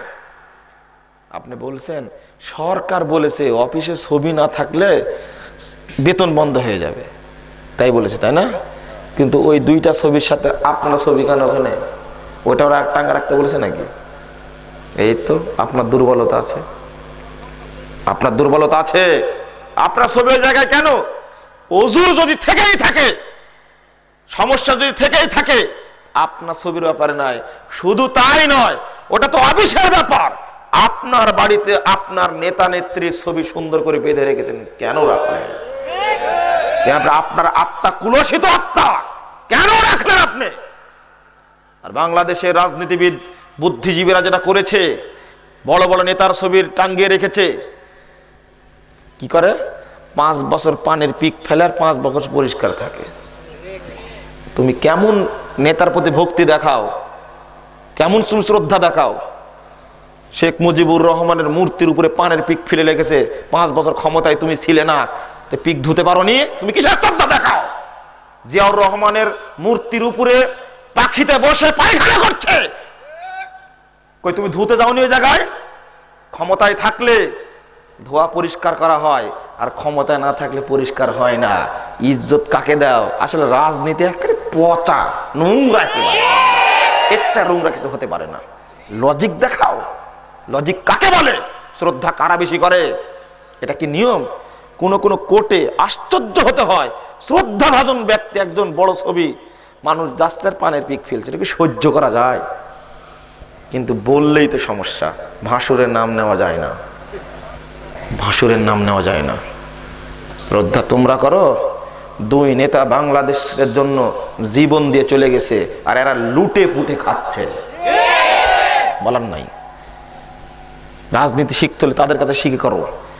আমি বলছি আপনাদেরকে, ছবি অফিসে ছবি টাঙ্গালে যদি দোষ হয় ভালো কথা, আমার আপত্তি নেই, আপত্তি এখানে করব না আমি। কিন্তু আপনার বাড়ির বৈঠকখানায় কতটা ছবি টাঙানো আছে চিন্তা করেছেন? নেতা যদি আসে আর যদি ছবি না দেখে তাহলে তো নেতাগিরি শেষ। এক নেতার বাড়িতে গেছি, শুনুন, ঢোকাইছে বৈঠকখানায়। আমি বললাম ছবি যদি নামাতে পারেন তাহলে ঢুকবো, না হলে ঢুকবো না। ওলামায়ে কেরাম, আপনাদেরকে সম্মান দেখে বলছি, আপনারা আপোষহীন হন, পা চাটা গোলাম হওয়ার চেষ্টা করবেন না। না, আপনি বলুন ছবিওয়ালা ঘরে আমি ঢুকবো না, রুজির মালিক আল্লাহ, ইমামতি করেন তাই ছবির পূজা করতে হবে? বলুন, কই কোনোদিন তো অপমানিত হলাম না? একদিনের ঘটনা, 2 দিনের ঘটনা, বহুবারের ঘটনা। বলেছি ছবিটা আনুন আগে, তারপরে ঘরে বসবো। বাধ্য হয়েছে সম্মান দিয়ে ছবি সবগুলো খুলে বাহিরে রেখে আসছে, তারপরে ঘরে বসেছি। শেষ পর্যন্ত একটা ঘটনা ঘটেছে, এরকম ঘটনাও ঘটেছে যে উল্লেখ করলেন, আপনাকে অনেক ধন্যবাদ, এই ঘরে বসে, এই মাত্র কয়েকদিন আগের ঘটনা, এই ঘরে বসে লাখ লাখ নয় কোটির ঊর্ধ্বে টাকা আলেম ওলামাকে দিয়েছি, কেউ কোনোদিন বলেননি ছবিওয়ালা ঘরে ঢুকবো না। আপনি আজকে বলেছেন, আপনার প্রতি শ্রদ্ধা থাকলো আমার, আমি তার কৃতজ্ঞতা জানাই। তিনি বুঝতে পেরেছেন, আমাকে কেউ বলেনি কোনোদিন। বললাম, আপনি কি চান আপনার বাড়িটাতে রহমতের ফেরেশতা না আসুক? না, কখনোই চাই না। হাদিস শুনিয়ে দিয়েছে, শুধু রাসূল সাল্লাল্লাহু আলাইহি সাল্লাম বলেছেন ওই বাড়িতে ফেরেশতা ঢোকে না যে বাড়িতে ছবি এবং কুকুর থাকে। ওকে, শেষ। এখান থেকে উৎপত্তি হয়েছে। দেখেন, মূর্তির বিরুদ্ধে যেমন ইব্রাহিম আলাইহিস সালাম, তেমন মুহাম্মদুর রাসূলুল্লাহ সাল্লাল্লাহু আলাইহি সাল্লাম। শিরিক কোথায় থেকে তৈরি হয়? ও, খালি তাবিজের বিরুদ্ধে বলবেন, তাই না? হ্যাঁ, এগুলো বলা যায় না? তাবিজ দেওয়া শিরিক, তারপরে রবিবারে বাঁশ কাটা যাবে না, শিরিক। ভাদ্র মাসে কাঁথা সেলাই করা যাবে না, শিরিক। বৈশাখ মাসে বিয়ে করা যাবে না, শিরিক। শনিবার আর কি মঙ্গলবার বাঁশ কাটা যাবে না, এটা শিরিক। রাত্রিতে, এগুলো শিরিক, এগুলো শিরিক। রাত্রিতে দান করা যায় না, এটা শিরিক। রাত্রিকে ধার দেওয়া যায় না, এটা শিরিক। রাত্রিতে ঘর ঝাড়ু দেওয়া যায় না, এটা শিরিক। গরুর ঘরে মাথার চুল খুলে ঢোকা যায় না, এটা শিরিক। অনুরূপভাবে উত্তর দক্ষিণে চুলা পাতা যায় না, মহিলারা বলে, এটা শিরিক। শিরিক বেশি করে মহিলারা আর বেদাত বেশি করে পুরুষরা, দুইটা সমানে সমান। সবচেয়ে শিরিকের শিখণ্ডী হলো কারা জানেন? বুড়ি আর দাদি। হয়তো আমার পরে খুব অসন্তুষ্ট হবে। একটা বাচ্চা ছেলে দেখেন, ডান হাতে 1 সোঁতা, বাম হাতে 1 সোঁতা। বাচ্চা কেবল হয়েছে, জন্ম নিয়েছে, কেবলে শুরু হয়েছে সোঁতা, পায়ে সোঁতা, হাতে সোঁতা, গলা এক ঢেপি। ও শিরিক এখন ডুবে গেছে একবার। শুরু হলো, মরার পর থেকে শুরু হলো। হাতে 1 কান্তি থাকবে, রাতে চোরটাতে নিয়ে চলে যেতে পারে। মাথায় সাইড একটা টিপ দিবে। আর ছেলে হলে একটা নুনু ফল, একটা হোকরাস লাগাবে। কালো ডোর তো থাকবেই। ভুল বললাম? অবশ্যই আছে। দেখেন আল্লাহ কি বলছে জানেন? আমা ইউমিনু আকসারুহুম বিল্লাহ ইল্লা ওয়া হুম মুশরিকুন। সূরা ইউসুফ 106 নম্বর আয়াত। যারা ঈমান এনেছে আল্লাহর প্রতি তারা অধিকাংশই মুশরিক। এটা আল্লাহর কথা, আমার কথা নয়। আল্লাহ বলছেন যারা ঈমান এনেছে, আরে হিন্দুদেরকে বলেনি, খ্রিস্টানদেরকে বলেনি, বৌদ্ধকে বলেনি, উপজাতিকে বলেনি, মুচিকে বলেনি, ডোমকে বলেনি। আল্লাহ বলছেন যারা ঈমান এনেছে তাদের অধিকাংশই মুশরিক। এটা আল্লাহর ভাষা। বুঝতে পারছেন মুশরিক কিভাবে হলো? কিভাবে হলো মুশরিক? মূর্তি পূজা কিভাবে আসলো? শিরিক কিভাবে জন্ম নিল? আপনার কাছে বলতে চাই, মুহাম্মদুর রাসূলুল্লাহ সাল্লাল্লাহু আলাইহি সাল্লাম বাপের মতো কাজ করলেন। ইব্রাহিম হলেন বাপ, তিনি কাজ করলেন। এসে রাসূল সাল্লাল্লাহু আলাইহি ওয়াসাল্লাম, ইবনে মাসউদ বলেছেন, দাখালান নবী সাল্লাল্লাহু আলাইহি ওয়াসাল্লাম মক্কা, আল্লাহ নবী মক্কা চত্বরে ঢুকলেন, ওয়াহাউলাল কাবাতে সালাসুমিয়াতু সিত্তুন সুবান, এমত অবস্থায় কাবার চতুর্দিকে 360টি মূর্তি সাজানো ছিল। ফাজালা ইয়াতুনহু বিইদুন ফি ইয়াদিহি, রাসূলের হাতে থাকা লাঠি দ্বারা মূর্তিগুলোকে মারছেন আর ভাঙছেন, আর মুখ দিয়ে বেরিয়ে আসছে ওয়াকুল জাল হক ওয়া জাহাকাল বাতিল ইন্নাল বাতিলা কানা জাহুকা, হক বাতিল চুরমার হয়েছে, বাতিল চুরমার হওয়ারই যোগ্য। একটা না 360টি মূর্তি এক হাতে এক নিমিষে ভেঙে চুরমার করে দিলেন। কাদের মূর্তি জানেন? কোনটা ইব্রাহিমের, কোনটা মুসার, কোনটা ইসমাইলের, কোনটা আদমের, কোনটা নূহের মূর্তি ছিল। চিন্তা করেন একবার, মূর্তি যে 5 পয়সার দাম নাই, সে মূর্তি যারই হোক না কেন, তার প্রমাণ করে দিয়েছেন মুহাম্মদ রাসূলুল্লাহ সাল্লাল্লাহু আলাইহি ওয়াসাল্লাম। কাবা হলো পৃথিবীর সর্বশ্রেষ্ঠ পবিত্রতম স্থান। সেই স্থান থেকে ইব্রাহিমের মূর্তি সরানো যায়, ইসমাইলের মূর্তি সরানো যায়, ভেঙ্গে খান খান করে ফেলে যায়। আপনার বাপের মূর্তিটা সরানো যায় না, ছবিটা ছেঁড়া যায় না। এই তরুণ ছেলেরা, তোমাদের প্রতি আমার সবচেয়ে বড় আক্রোশ, বড় দুঃখ তোমাদের প্রতি। কেন? তোমরা যদি না আগাও তাহলে এই রাজনৈতিক নষ্টাপনা চলতো না।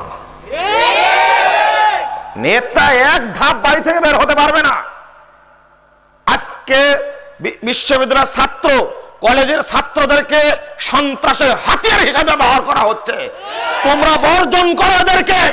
মুহাম্মদ সাল্লাল্লাহু আলাইহি ওয়াসাল্লামের চরিত্রে তুমি উদ্বুদ্ধ হও, মুহাম্মদ সাল্লাল্লাহু আলাইহি ওয়াসাল্লামের আদর্শে তোকে তুমি মেনে নাও, নিঃসন্দেহে ইনশাআল্লাহ বাংলাদেশ থেকে শিরকের শিকড় উৎখাত হবেই হবে, ইনশাআল্লাহ হবে। তুমি ব্যর্থ। তোমার মধ্যে ছিল ইব্রাহিমী চেতনা, তোমার মধ্যে ছিল ইসমাইলি চেতনা, তোমার মধ্যে আছে তিতুমিরের চেতনা, তোমার মধ্যে আছে শাহ ইসমাইল শহীদের চেতনা, তোমার মধ্যে আছে সাইদ আহমদ বেরলভীর চেতনা। ব্রিটিশ বিরোধী আন্দোলন করে তোমাদের বাপদাদারা 190 বছরে প্রতিষ্ঠিত অস্ত্র শস্ত্র সমৃদ্ধ ইংরেজ দালালদেরকে বাপদাদারা, আর তোমরা তাদের আজকে গোলামি করছো বসে বসে। কোথায় কলকাঠি নাড়ছে স্বার্থ নদীর ওই পার থেকে ব্রিটেন ফ্রান্স নাড়াচ্ছে কলকাঠি, আর আমাদের দেশের তরুণদেরকে লেলিয়ে দিয়েছে সন্ত্রাসের দিকে। এটা কখনো মেনে নেওয়া যায় না। যেদিন তোমরা আবার জেগে উঠবে, ইনশাআল্লাহ বাংলার আকাশে তাওহীদের নির্ভেজাল তাওহীদের পতাকা উড়বেই উড়বে, ইনশাআল্লাহ উড়বে, এতে কোনো সন্দেহ নেই। আমরা বুঝতে ভুল করেছি। কেন হবে এটা? না, আমি সকল ব্যক্তিকে উদ্বুদ্ধ করতে চাই, আপনারা বর্জন করুন। এটাই আহ্বান আমাদের। বাংলাদেশের জন্ম, বাংলাদেশের মাটিতেই চলাফেরা, এখানের ফসল খেয়েই বড় হয়েছি, কিন্তু পহেলা বৈশাখের নামে বাঙালি সংস্কৃতির নাম দিয়ে পাশ্চাত্যের সংস্কৃতি নিয়ে এসে একবারে তরুণ তরুণীকে নষ্ট করা হচ্ছে। আচ্ছা, আপনারা একটা ব্রেন দেখেন তো, বুদ্ধি দেখেন তো, আমার মাথায় তো খেলে না। গ্রামীণ ফোনের অ্যাডে লেখা আছে একটা কথা, গান আড্ডা এখানেই হারিয়ে যাও। এই বাংলাদেশের বুকে একটা শিক্ষিত দেশ, এই দেশের লক্ষ লক্ষ কোটির ঊর্ধ্বে ছাত্র পড়াশোনা করছে। এই দেশের রাস্তার পাশে একটা গিটার ছাপিয়ে এই কথা লেখা আছে, গান আড্ডা হারিয়ে যাও। এই কথা থাকলো কেন? বাংলাদেশ যখন খেলা চালু হয়, বাংলাদেশের আকাশে আর্জেন্টিনার ব্রাজিলের পতাকা শোভা পায়, বাংলাদেশের নেতৃবৃন্দ একটা কথা বলতে পারে না, তখন বাংলাদেশের পতাকার মর্যাদা কোথায় যায়? কেউ ভাবে না, কেউ বলে না। আমরা বললে নাকি ত্রুটি হয়, অপরাধ হয়। কেন এটা হয়? এই যে ছেলেরা যখন বিশ্ববিদ্যালয়ে পড়াশোনা করবে, কেন ইন্ডিয়া বিশ্ববিদ্যালয় নাই? যান, জামিয়া মিল্লিয়া বিশ্ববিদ্যালয় আছে, নেহরু বিশ্ববিদ্যালয় আছে, কলকাতা আলিগড় বিশ্ববিদ্যালয় আছে। কত বিশ্ববিদ্যালয় নেবেন আপনি? কোন বিশ্ববিদ্যালয়ের উপর নষ্টাপনা নাই। ও দেশে দল নাই, তারা শিখে বড় বড় বিজ্ঞানী হচ্ছে। বাংলাদেশের মেধা অন্য দেশের চেয়ে অনেক অনেক অনেক গুণে বেশি। সৌর বিদ্যুতের মাধ্যমে কেউ আজ পর্যন্ত হেলিকপ্টার আবিষ্কার করে সাহস করেনি, বাংলাদেশের ছেলেই প্রথম আবিষ্কার করতে পেরেছে। আমি বলি, বুদ্ধিবেন এখানে আছে। আমেরিকা ব্রিটেনের ষড়যন্ত্র এটাই, এদের হাতে অস্ত্র তুলে দাও, সন্ত্রাসী তৈরি করো, এখান থেকে যেন মেধা তৈরি যেন না হয়। অর্থনীতিবিদ যদি তৈরি না হয়, বোদ্ধা রাষ্ট্রবিজ্ঞানের জন্য না তৈরি হয়, এখানে যারা বোদ্ধা রাজনীতিবিদের জন্য না তৈরি হয়, এই জন্য তাদেরকে তৈরি করে আছে সন্ত্রাসী আড্ডাখানা। যে না, বিশ্ববিদ্যালয় থেকে যেদিন এই সমস্ত নোংরামি দূর করা হবে, আমিও বিশ্ববিদ্যালয়ের ছাত্র, বিশ্ববিদ্যালয়ের প্রেক্ষাপট 7 বছর দেখেছি, এখনো বিশ্ববিদ্যালয়ে আমি পিএইচডি করছি, আমি প্রেক্ষাপট জানি অবস্থাটা কি। মাত্র কয়েকজন সন্ত্রাসীর কারণে বিশ্ববিদ্যালয়ের 40-50 হাজার ছাত্র জিম্মি তাদের কাছে, মাত্র কয়েকজন সন্ত্রাসী, অথচ জিম্মি কত হাজার ছাত্র? 30-40। রাজশাহী বিশ্ববিদ্যালয়ে 30,000 ছাত্র আজকে কয়েকটা সন্ত্রাসীর হাতে জিম্মি। কেন? ঢাকা বিশ্ববিদ্যালয়ে কয়েকটা সন্ত্রাসীর হাতে পুরো 50,000 শিক্ষার্থী আজকে বঞ্চিত। আপনাদের বলছি এই সংস্কৃতিগুলো কেন এই সংস্কৃতি? মূলত বাংলাদেশকে পিছিয়ে ফেলাই হলো কি বন্ধুরা আমার। আমি বলছি এই সব এগুলো বর্জন করুন। আজকে আরেকটা জিনিস শুনেন, এই যে 14ই ফেব্রুয়ারি নামে একটা দিবস তৈরি করেছে বাংলাদেশ কিছু বুদ্ধিজীবী। আচ্ছা, এই দিনে আপনি আপনার মেয়েটাকে, আপনি আপনার তরুণ ছেলেটাকে রক্ষা করতে পারবেন? কিভাবে রক্ষা? আপনার ছেলেটা কি ফেরেশতা? আপনার মেয়েটা কি ফেরেশতা? ওর ষড়রিপু নেই? বলুন, টিভিতে প্রচার করা হচ্ছে 14ই ফেব্রুয়ারি, আর আপনারা মুখ দিয়ে বলছেন এটা ভালোবাসা দিবস। আপনাদের মুখেরও দাম নাই। আপনার মুমিন মানুষ আপনার মুখ থেকে বের হয় কেন? রাজশাহী বিশ্ববিদ্যালয়ের ছেলেরা বলতে এটা বেশ্যা দিবস। নাউজুবিল্লাহ, আশ্চর্য। আপনার মেয়েটি কোথায় গিয়েছিল আপনার খোঁজ রাখেন না। পহেলা বৈশাখ নাম দিয়েছেন আপনারা। পহেলা বৈশাখে যে নোংরামি আর নষ্টাপনা হয়, আজকে দেখেন 21শে ফেব্রুয়ারি কত গান বাজনা গোটা। আজকে আসলাম ওই জিয়া উদ্যানের পাশ দিয়ে, রাস্তা তো বন্ধ করে দিয়েছে, দেখলাম শুধু উকি মেরে যে অবস্থা সৃষ্টি করে রেখেছে, পুলিশ পাহাড় দিয়ে রেখেছে। এইভাবে ছেলে মেয়ে, কপতি যুবক যুবতী, ছাত্র ছাত্রী একইবারেই নগ্নতার একবার লড়াই করছে, তারা প্রতিযোগিতা করছে। কেউ বলে না, কিচ্ছু বলার নাই। কাল কিয়ামতের মাঠে বিশ্ববিদ্যালয়ের ভিসিকে জবাব দেওয়া হবে, তুমি দায়িত্বশীল ছিলে, এই তরুণ তরুণী নোংরামি করেছে কেন? কালকে চ্যান্সেলরকে জিজ্ঞেস করা হবে, আপনি চ্যান্সেলর ছিলেন, বিশ্ববিদ্যালয়ের ছাত্র ছাত্রী কি করেছে তার জবাব দিয়ে যান। এক ধাপ নড়াতে পারবেন না, উঠাতেই পারবেন না, জবাব দিয়ে তারপর উঠাতে হবে। এমপি সাহেবকে তার এলাকার জবাব দিতেই হবে। তোমার এলাকার নষ্টাপনা চলেছে, তুমি কেন চুপ ছিলে? জবাব দিতেই হবে। চেয়ারম্যান সাহেবকে দিতে হবে, কলেজের প্রিন্সিপালকে দিতে হবে। তোমার কলেজে ছাত্রছাত্রী পড়াশোনা করেছে, যে নোংরামি করে তার জবাব দিয়ে যাও। মাদ্রাসার সুপারকে দেওয়া লাগবে, মাদ্রাসার প্রিন্সিপালকেও দেওয়া লাগবে। প্রত্যেকে দায়িত্বশীল, প্রত্যেক দায়িত্বশীলকে জবাব দিতে হবে। হে বাপ, আপনাকেও দেওয়া লাগবে, আপনার মেয়েটা কোথায় গিয়েছিল? আপনাদেরকে বুঝাতে পারছি না আমি, আমার বর্জনের সাধ্য নেই। কুকুরের মূর্তি পড়েছে বিশ্ববিদ্যালয়ের প্রফেসর, কুকুরের মুখোশ, বানরের মুখোশ পড়েছে, পরার পরে ব্যাঙের মুখোশ পড়েছে, সাপের মুখোশ পড়েছে, পরে বিশ্ববিদ্যালয়ের টিচার একেবারে রাজধানীর বুকের দাপটের সঙ্গে হাঁটছে। দেখেন মূর্তি পূজা কোত্থেকে এসেছে। আর বলছে কি জানেন, ওই বিশ্ববিদ্যালয়ের টিচারের মুখ থেকে বের হচ্ছে এটা হলো বাঙালি সংস্কৃতি। কত বড় অজ্ঞতার কথা আপনি চিন্তা করেন। আর এদেরকে আমরা বলি শিক্ষিত ব্যক্তি, তাই না? আপনার দাদা কোনদিন দেখেছে বানরের মূর্তি, বানরের মুখোশ, কুকুরের মুখোশ কখনো দেখেছে? কাকে বলেন বাঙালি সংস্কৃতি? এটা কোন সংস্কৃতির মূল্য নাই যদি কোরআন হাদিস বিরোধী হয়। কথা তো পরিষ্কার। আজকে যেভাবে আমরা মূর্তি পূজায় সামিল হয়েছি, আমরা ভাই বুঝতে চাই না। দুর্গা পূজা যখন হিন্দুরা করে তখন আপনি বলেন, এই ব্যাকু, কলা কি খেতে পারে, মিষ্টি কি খেতে পারে, তুই মন ডুবে যাস কেন? বলে না? হিন্দুদেরকে বলেন, আরে হিন্দুদের তো চোখ কান মুখ একটু আছে, ওই মা কালীকে তৈরি করে রাখছে, মাথায় চুল আছে, খুব সুন্দর করে সাজিয়ে রাখছে দামি করে। আর আপনি যে এত বড় ফুলের তোড়া, সব দলের পক্ষ থেকে, সব ব্যক্তির পক্ষ থেকে ফুল দিতে দিতে দিতে একবারে ওকে ওই খাম্বাটা একবারে লজ্জায় নুয়ে পড়ছে। ওর মাথা নাই, চোখ নাই, হাত নাই, পা নাই, স্রেফ সিমেন্ট আর ইট দ্বারা তৈরি করা। আপনি একটু ভাবলেন না? আপনি ভাবলেন না কেন? এটা হলো কি জন্য?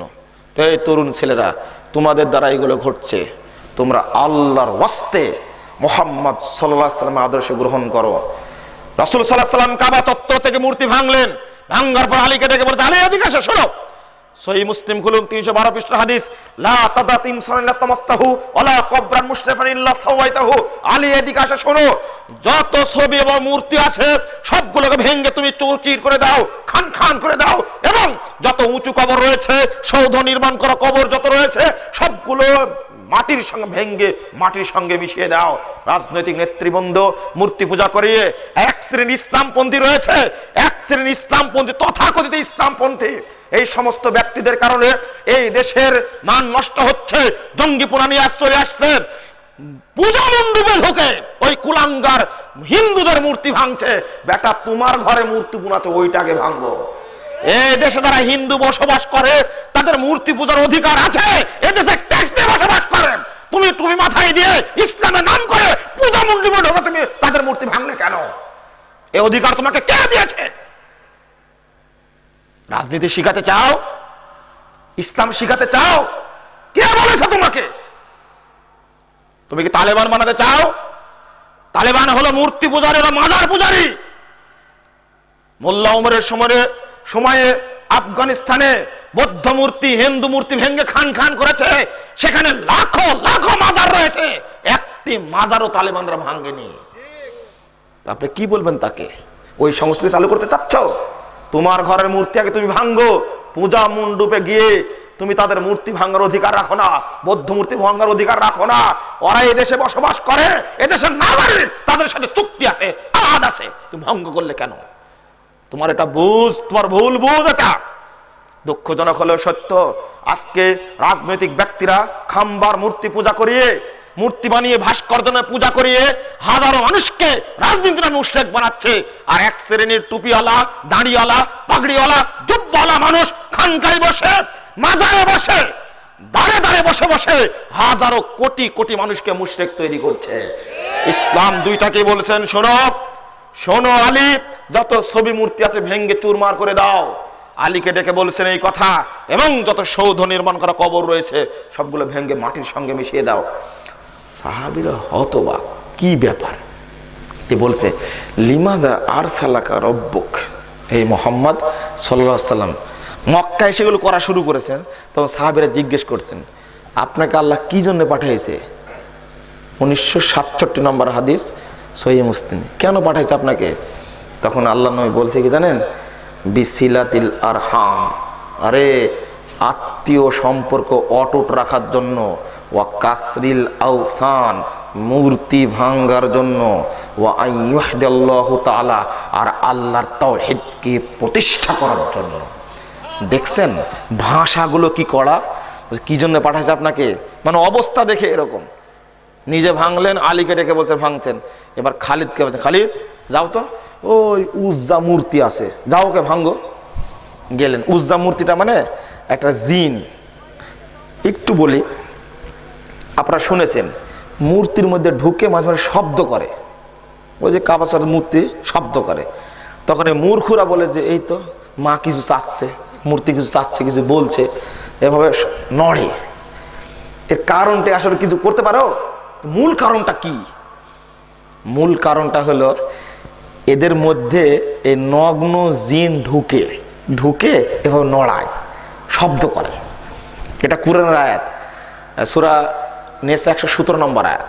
ইয়াদউনা মিন দুনিহি ইল্লা ইনাসা, তারা যে ডাকে মূলত মেয়ে জিনকে ডাকে।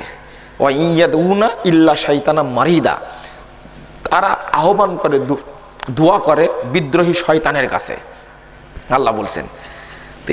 খালিদ বিন ওয়ালিদকে বললেন তুমি যাও। খালিদ বিন ওয়ালিদ গেলেন, যে খেজুর গাছের পাশে একটা বাবলা গাছ, এই 3টা গাছের উপরে ওই মেয়ে জিনের বাসা। যে যাওয়ার পরে তিনি গাছটা কেটে দিলেন। ফাহালাকা বাইতাহা, তার বাড়িটাকে ভেঙে খান খান করে দিলেন। এসে বলছেন যে আল্লাহ রাসূল এই কাজ করলাম। তোর বলছে ইদহাব, আরে যাও, তুমি কিছু লাম তাসনা শাইআন, তুমি তো কিছুই করনি। পাগল, মূর্তিকে মারতে পারো, তুমি কি করেছো? আবার গেলেন, ফারগা ইমরাতান উরিয়ানাতান নাশিরাতান শারাহা তাহতাফেনো রাসাহাত তুরাব আলাইহি তুরাব। বলছেন যে খালিদ বিন ওয়ালিদ গেলেন মূর্তির কাছে, যাওয়ার পরে দেখছে যে ওই নগ্ন মেয়েটা একেবারে নগ্ন হয়ে উলঙ্গ হয়ে দাঁড়া আছে, আর মাথার চুলগুলো খুব বড় করেছে, আলকাতরা মাখা, এবং মাথার উপরে মাটি দিয়ে ল্যাপটানো, বিশাল হয়ে দাঁড়া আছে।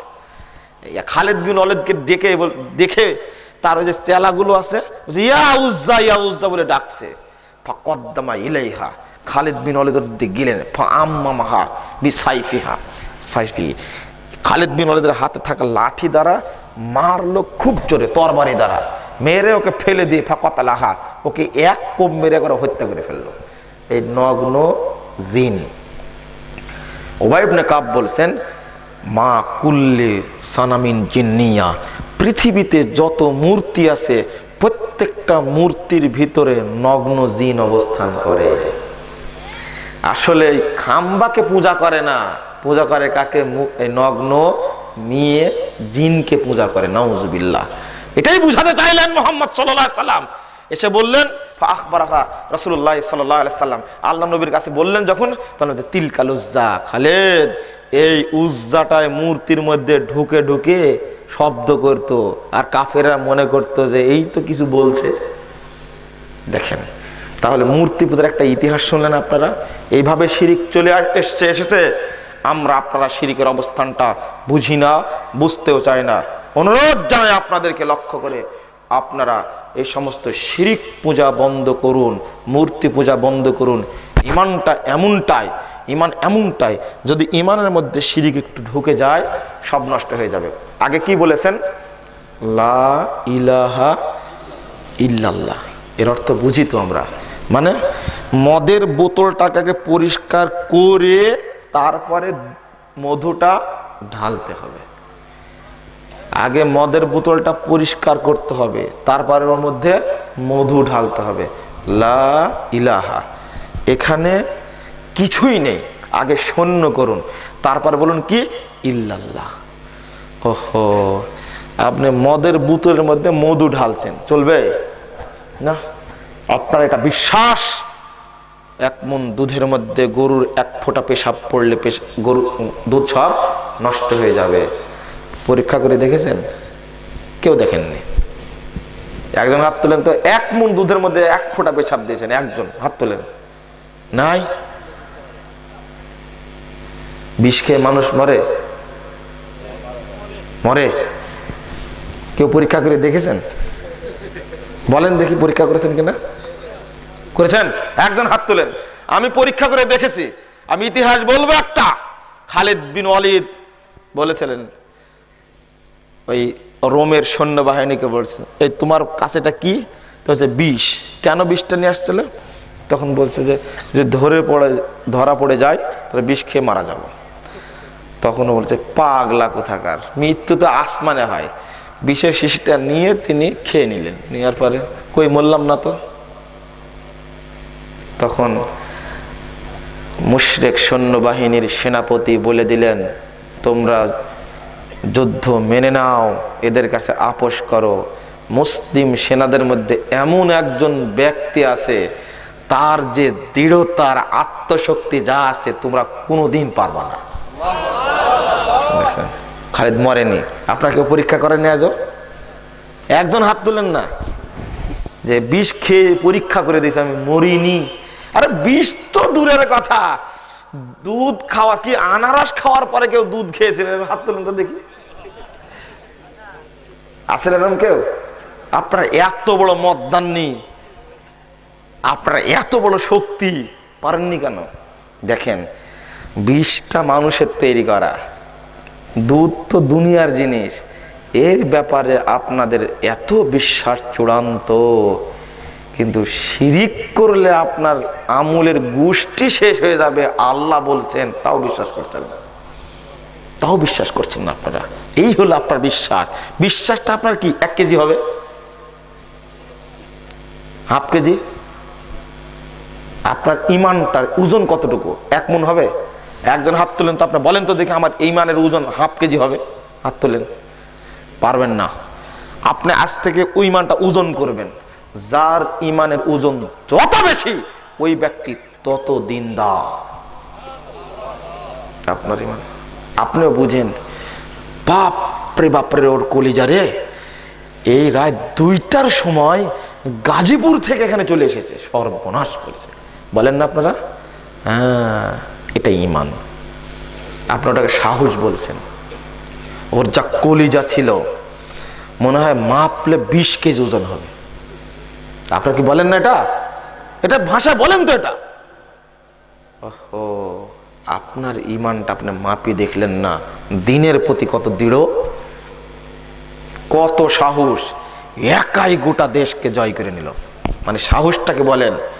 মনোবল যতক্ষণ পর্যন্ত না থাকবে, ডাক্তাররা বলে এই 20% হলো ওষুধ আর 80% হলো কি মনোবল। 80% মনোবল যদি না থাকে তো রোগী ভালো হয় না। এই মনোবলটার নাম হলো ইমান। আপনাকে বুঝাতে চাইলেন আপনার ইমান আপনি মেপে দেখবেন যে আপনার ইমানের ওজন কতটুকু। আমার বিশ্বাস তুলা দিয়ে মাপলেও পাওয়া যাবে না, পাওয়া যাবে না। সততায় পরিপূর্ণ। শিরিক করতে করতে করতে করতে করতে করতে একেবারে পচেই গেছে একবার। এমনি চলছে। বন্ধুরা আমার, আপনি বুঝার চেষ্টা করুন, একটু বুঝার চেষ্টা করুন, আর কোনোদিন ফুল দেওয়ার চেষ্টা করবেন না। আমি কাউকে বলিনি, আপনাকে বলছি। আপনি ইমানদার মানুষ, শিরিক থেকে বাঁচার চেষ্টা করুন। কি করলে কি হয়, মা বোনদের উদ্দেশ্যে বলছি, কি করলে কি হয়।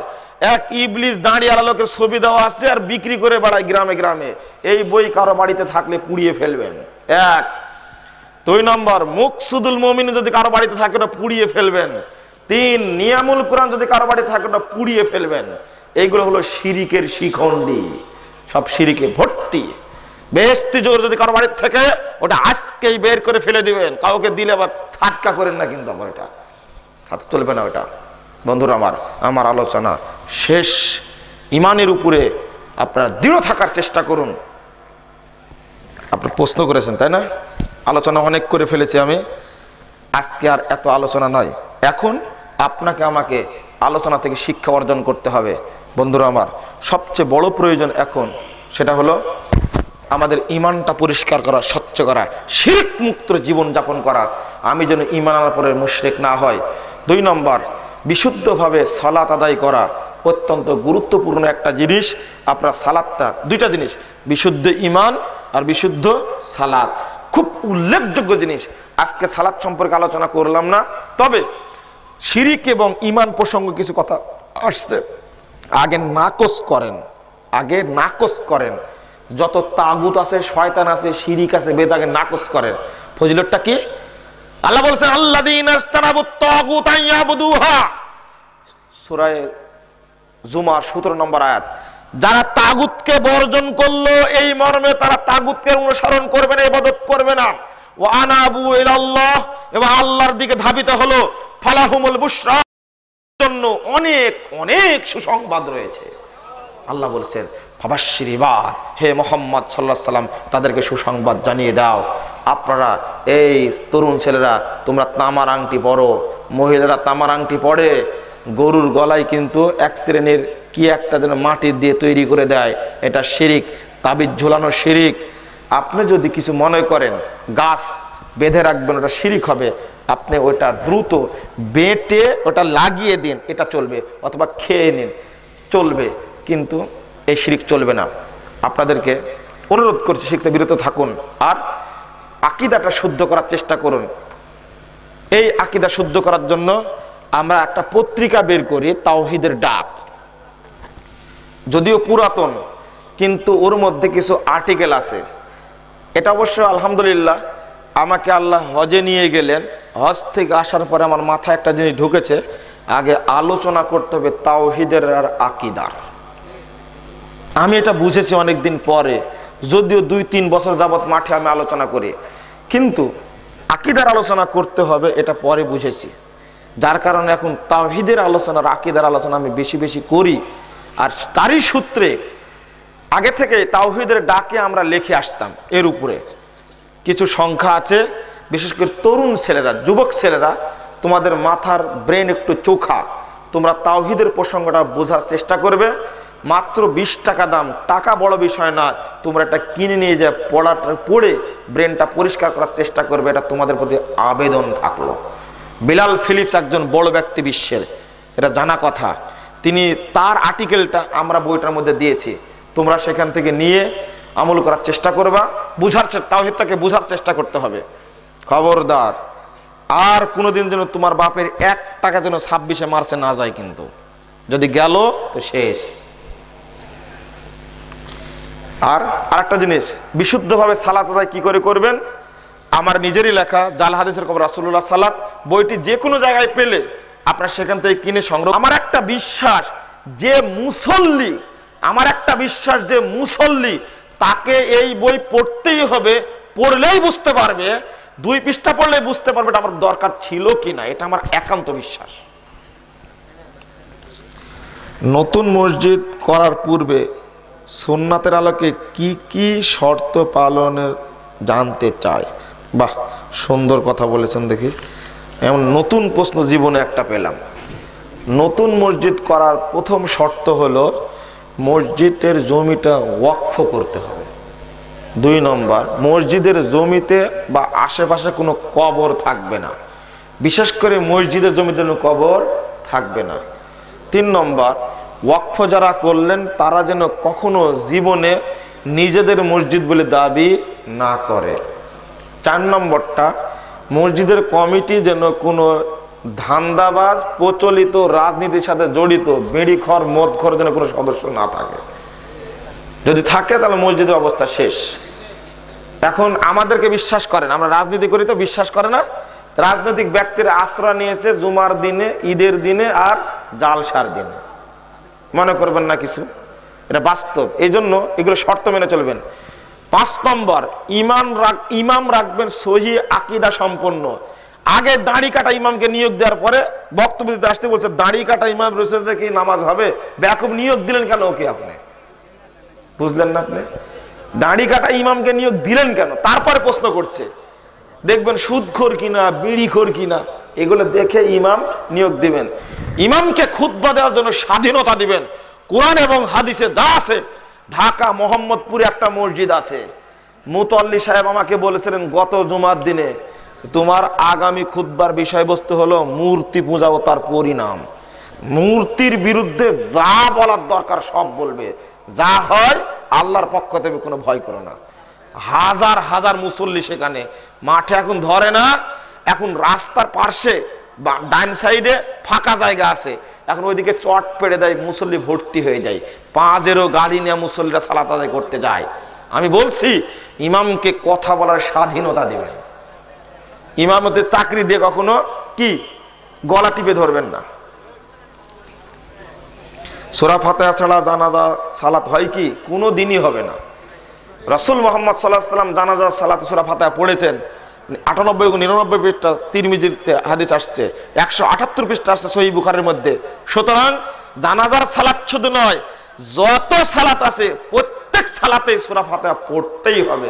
ইমাম হোক আর মুক্তাদি, সবাইকে পড়তে হবে। ব্যাংকে টাকা রাখলে মাসিক যে টাকা লাভ হয়, এই টাকাকে সুদে পরিণত হবে? জি, আপনার কথা না বলে আস্তে আস্তে কাজ করুন। ব্যাংকে টাকা রেখে ডিপোজিট হোক আর চাকরি পেনশন হোক না কেন, যেটা অতিরিক্ত বের হয়েছে ওইটা খাওয়া হারাম।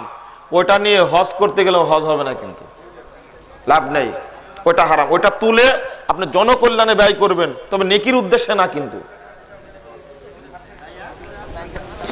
কটে নেওয়া, এই ব্যবসা চালু আছে নাকি? কটে নেওয়া, কটে কি বলেন, এগ্রিমেন্ট নেওয়া, ওই যে জমি দিলাম আর টাকা নিলাম, যতদিন টাকা ফেরত না দিবে ততদিন জমি খেতে থাকবো, আছে, চালু আছে, বন্ধ। টাকা হারাম ভাই, এর সাথে কেউ জড়িত হবেন না, একবারে হারাম। লিজ নেওয়া জায়েজ, 2 বিঘা জমি আমি দিলাম আপনাকে, টাকা নিলাম, বছর চুক্তি 5 বছর, 5 বছর শেষ জমি ফেরত পাবো, টাকা ফেরত নেই। এটা হলো হাদিস সম্মত সহিহ বুখারীর 2454 নম্বর হাদিস। আপনি কখনো এটা ছাড়া ওইটা বন্ধক নিতে যাবেন না। একটি পুরুষ একটি মহিলাকে 3 বার তালাক দেওয়ার পরে আবার কি ওই মহিলাকে বিয়ে করা যায়? ভাষাটা হয়নি ভাই। আর বিয়ে করলে ওই পুরুষকে ইসলামের দৃষ্টিতে কি বলে?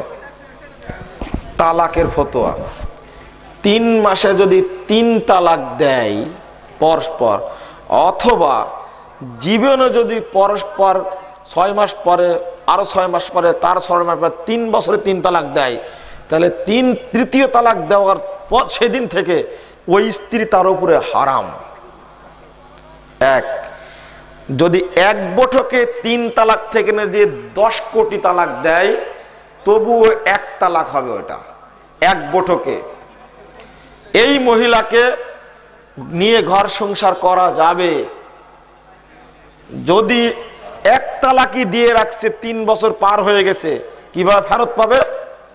ওই মহিলাকে শুধু একটা কাজ করতে হবে, বাপ বলবে তোমার কাছে আমি মেয়েটার বিয়ে দিলাম, এতটুকুই কথা, মাঝখানে আর কিচ্ছু করা লাগবে না, শুধু এতটুকু কথা বলবে। ওই 1 তালাক দেওয়ার পর 3 বছর পরে যদি হয়, কিন্তু আপনি লেখেননি 3 বার তালাক দেওয়ার পরে 3 বার তালাক দিয়েছেন, তালাক তালাক তালাক, এটা না 3 মাসে 3 তালাক, এটা বলেননি, এটা অস্পষ্ট থেকে গেছে। এই জন্য একটু খোলা বললাম। 1 তালাক দিয়েছে, 1 বৈঠকে যদি 1000 তালাক দেয়, কয় তালাক হবে? 1 তালাক হবে, ওটা 3 তালাক হবে না। যদি এরকম হয়ে থাকে তাহলে এই মহিলার সাথে ঘর সংসার করতে কোনো সমস্যা নেই। প্রচলিত ফতুয়া তালাক 3টা দিয়ে বাপের বাড়ি পাঠিয়ে দিয়েছে, এখন আবার নিতে চাই। তখন বাংলাদেশে চালাচ্ছে হিল্লা প্রথা, এই হুজুরেরা বদমাশি করেছে এটা, নাউজুবিল্লাহ। আল্লাহ নবী বলছেন এটা ভাড়াটে ষাঁড়। এটা কোন ব্যক্তির নামে মসজিদের নাম রাখা কতটুকু ইসলাম সম্মত? মারা যাওয়ার পরে রাখার চেষ্টা করে, কারণ হাদিসে আসছে বিভিন্ন গোত্রের নামে মসজিদ হয়েছে, তবে না রাখাটাই উত্তম, কারণ গর্ব সৃষ্টি হতে পারে, অহংকার সৃষ্টি হতে পারে। তবে মরার পরে, মরার আগে করাটা ঠিক নয়, ঠিক হবে না। নবজাতক শিশু জন্মের পর কোন কানে আজান দিতে হয়, না কি লিখছেন? আর কোন সন্তানের জন্মের পর আজান দেওয়া হয়?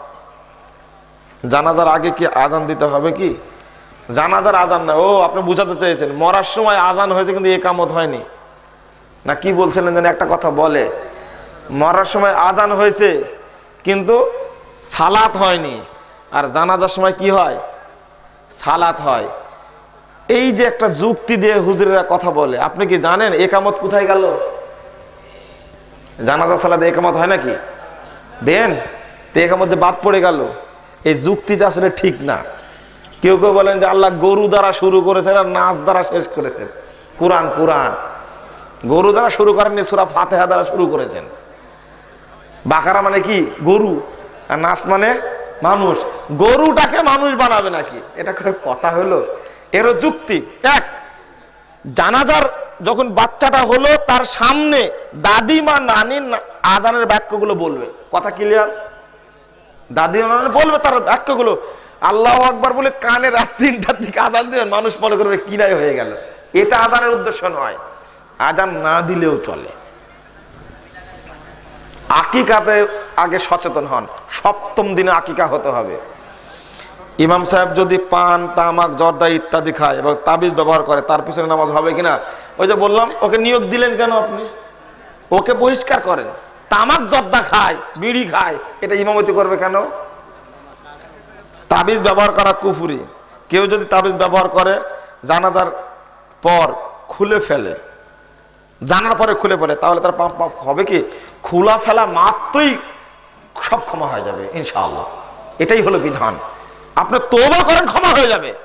আরে 100 জন লোককে একজন মানুষ হত্যা করেছে, করার পর আল্লাহ তাকে জান্নাত দিয়ে গেল, আপনার ক্ষমা হবে না? অবশ্যই হবে, ইনশাআল্লাহ হবে।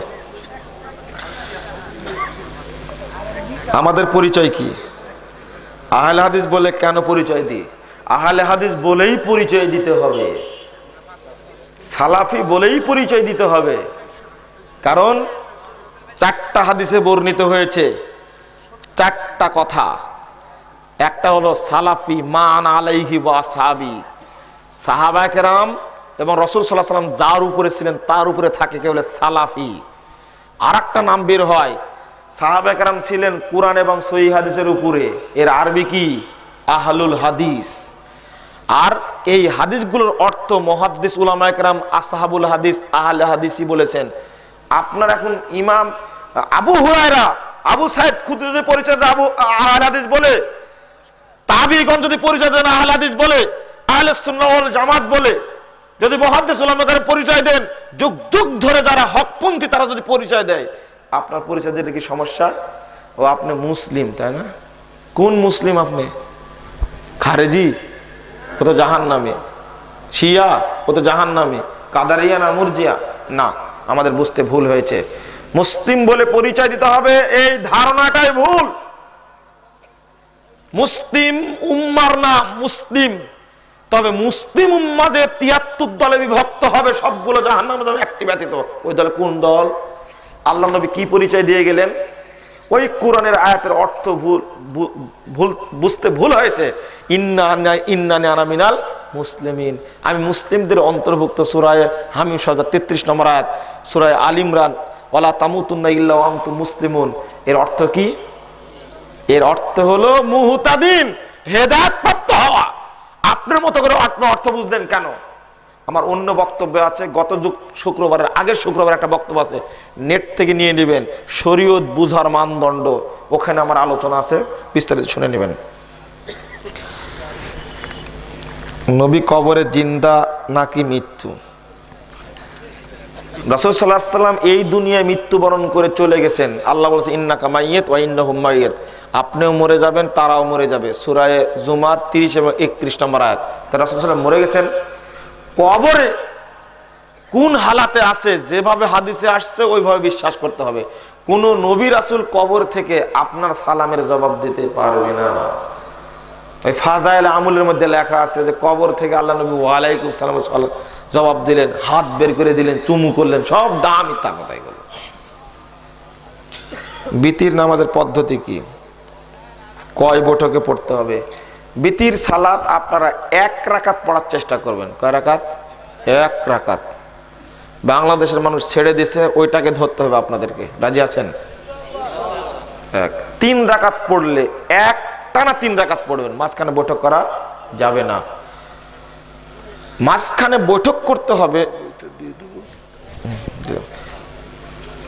মাঝখানে বৈঠক করতে হবে 2 রাকাত পড়ে। এই মর্মে যে হাদিসটি বর্ণিত হয়েছে দারাকুতনির মধ্যে 1672 নম্বর হাদিস, ইমাম দারাকুতনি নিজেই জয়ীফ বলে গেছেন, আর 1670 নম্বর হাদিসকে সহি বলে গেছেন। দুঃখ হলো আমাদের জয়ীফটা গ্রহণ করেছে, সহিটা বাদ দিয়েছি। একটানা 3 রাকাত ভিতর পড়তে হবে। পদ্ধতি, কুনুত পড়বেন আপনি রুকুর আগে হাত বেঁধা থাকা অবস্থায় পড়বেন। মাঝখানে একটা কাজ করে, আল্লাহু আকবার বলে হাত তুলে আবার বেঁধে আল্লাহুম্মা ইন্না নাস্তাইনুকা ওয়া নাস্তাগফিরুকা যে দোয়াটা পড়ে, এই মর্মে যে হাদিসটি বর্ণিত হয়েছে কুনুতে নাজেলা, কুনুতে বেতের নয়। কুনুতে বেতের দোয়া হলো আল্লাহুম্মা হাদিনি ফিমান হাদায়েত ওয়া আফিনি ফিমান আফায়েত ওয়া তাওয়াল্লানি ফিমান তাওয়ালায়েত। এটা পড়তে হবে কুনুতুল বেতেরে, হাত বেঁধে। রুকু থেকে উঠার পরে হাত তুলেও পড়া যায়, তবে হাত মুখে মাসা করা যাবে না। আল্লাহুম্মা ইন্না নাস্তাইনুকা ওয়া নাস্তাগফিরুকা এই দোয়া বেতেরে পড়লে হবে না। এটা হলো কুনুতে নাজেলার দোয়া, যেটা পড়তে হয় ফরজ সালাতে শেষ রাকাতে রুকুর পরে। কুনুতে নাজেলার দোয়া এটা বিতিরের দোয়া নয়। এ ব্যাপারে আপনারা সচেতন হন। টাকার থাকে তো ছবি থাকে, আর টাকা নাই এমন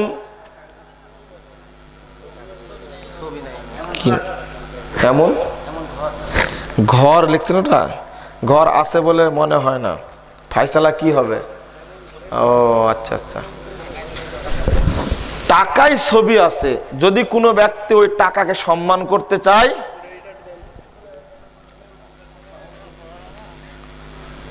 যদি টাকাকে যদি সম্মান করা হয়, তাহলে ওই টাকা ব্যবহার করাও নাজায়েজ।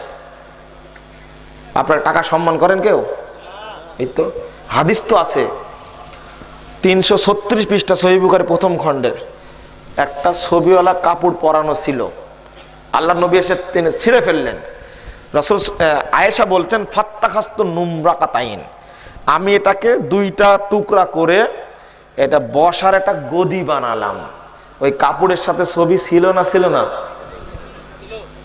ছবি যে তুলে ফেললেন তা তো হাদিসে নাই। আপনার বাড়িতেও কিন্তু বাচ্চার বইটা আছে, পেপার আছে, আছে না? ছবি নাই? এই প্রশ্ন কোনোদিন করেছেন মাথায় যে এই ছবিগুলো থাকলে সালাত হবে কিনা? এটা এই ছবিগুলো মূল্যায়ন করা হয় না। যদি মূল্যায়ন করা হয় তবে কি হবে? ওই পেপারের ছবিটা যদি কেটে আপনি ঘরে টাঙ্গিয়ে রাখেন, যে যুবক ছেলেরা করে ওই যে বিভিন্ন নোংরা মহিলার ছবি টাঙ্গিয়ে রাখে, এ তখন কি হয়ে গেল? ওটা হারাম হয়ে গেল। তখন কথা বোঝা গেছে? আচ্ছা, হজ করতে ছবি লাগে, চাকরি করতে ছবি লাগে, হ্যাঁ, ব্যাংক অ্যাকাউন্টে ছবি লাগে, তো তাই কি হয়েছে? ওই হজ করার ছবিটা যদি পাসপোর্ট থেকে খুলে সুন্দর করে রেখে দেন আপনি, ওটা কি হবে? হারাম হয়ে যাবে। ওটা আপনার প্রয়োজনে করেন। তাই আয়েশা রাদিয়াল্লাহু হাদিস, যদি মনে করেন ওইটাও হারাম, আমি বলবো তাহলে আয়েশার চেয়ে আপনি বেশি পরহেজগার। যে না, হাদিস যেটা সেটা ওইভাবেই বুঝতে হবে। এরপরেও বলি, যতটুকু সম্ভব ছবি থেকে পরহেজ থাকার চেষ্টা করুন। আমি বলছিলাম যে গদি যে বানানের আয়েশা রাদিয়াল্লাহু আনহা, তার সাথে কি ছবি ছিল না? ছিল, টাঙ্গিয়ে রাখছে সম্মান দিয়ে, ওটা হারাম। অপমানজনক হলে ওটা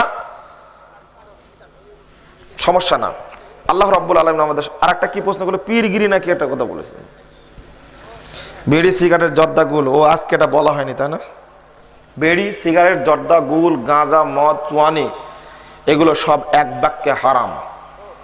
এই সমস্ত জিনিস খাওয়া যাবে না, ভক্ষণ করা যাবে না, এটা বড় অন্যায়। আপনারা এগুলো থেকে বিরত থাকার চেষ্টা করুন।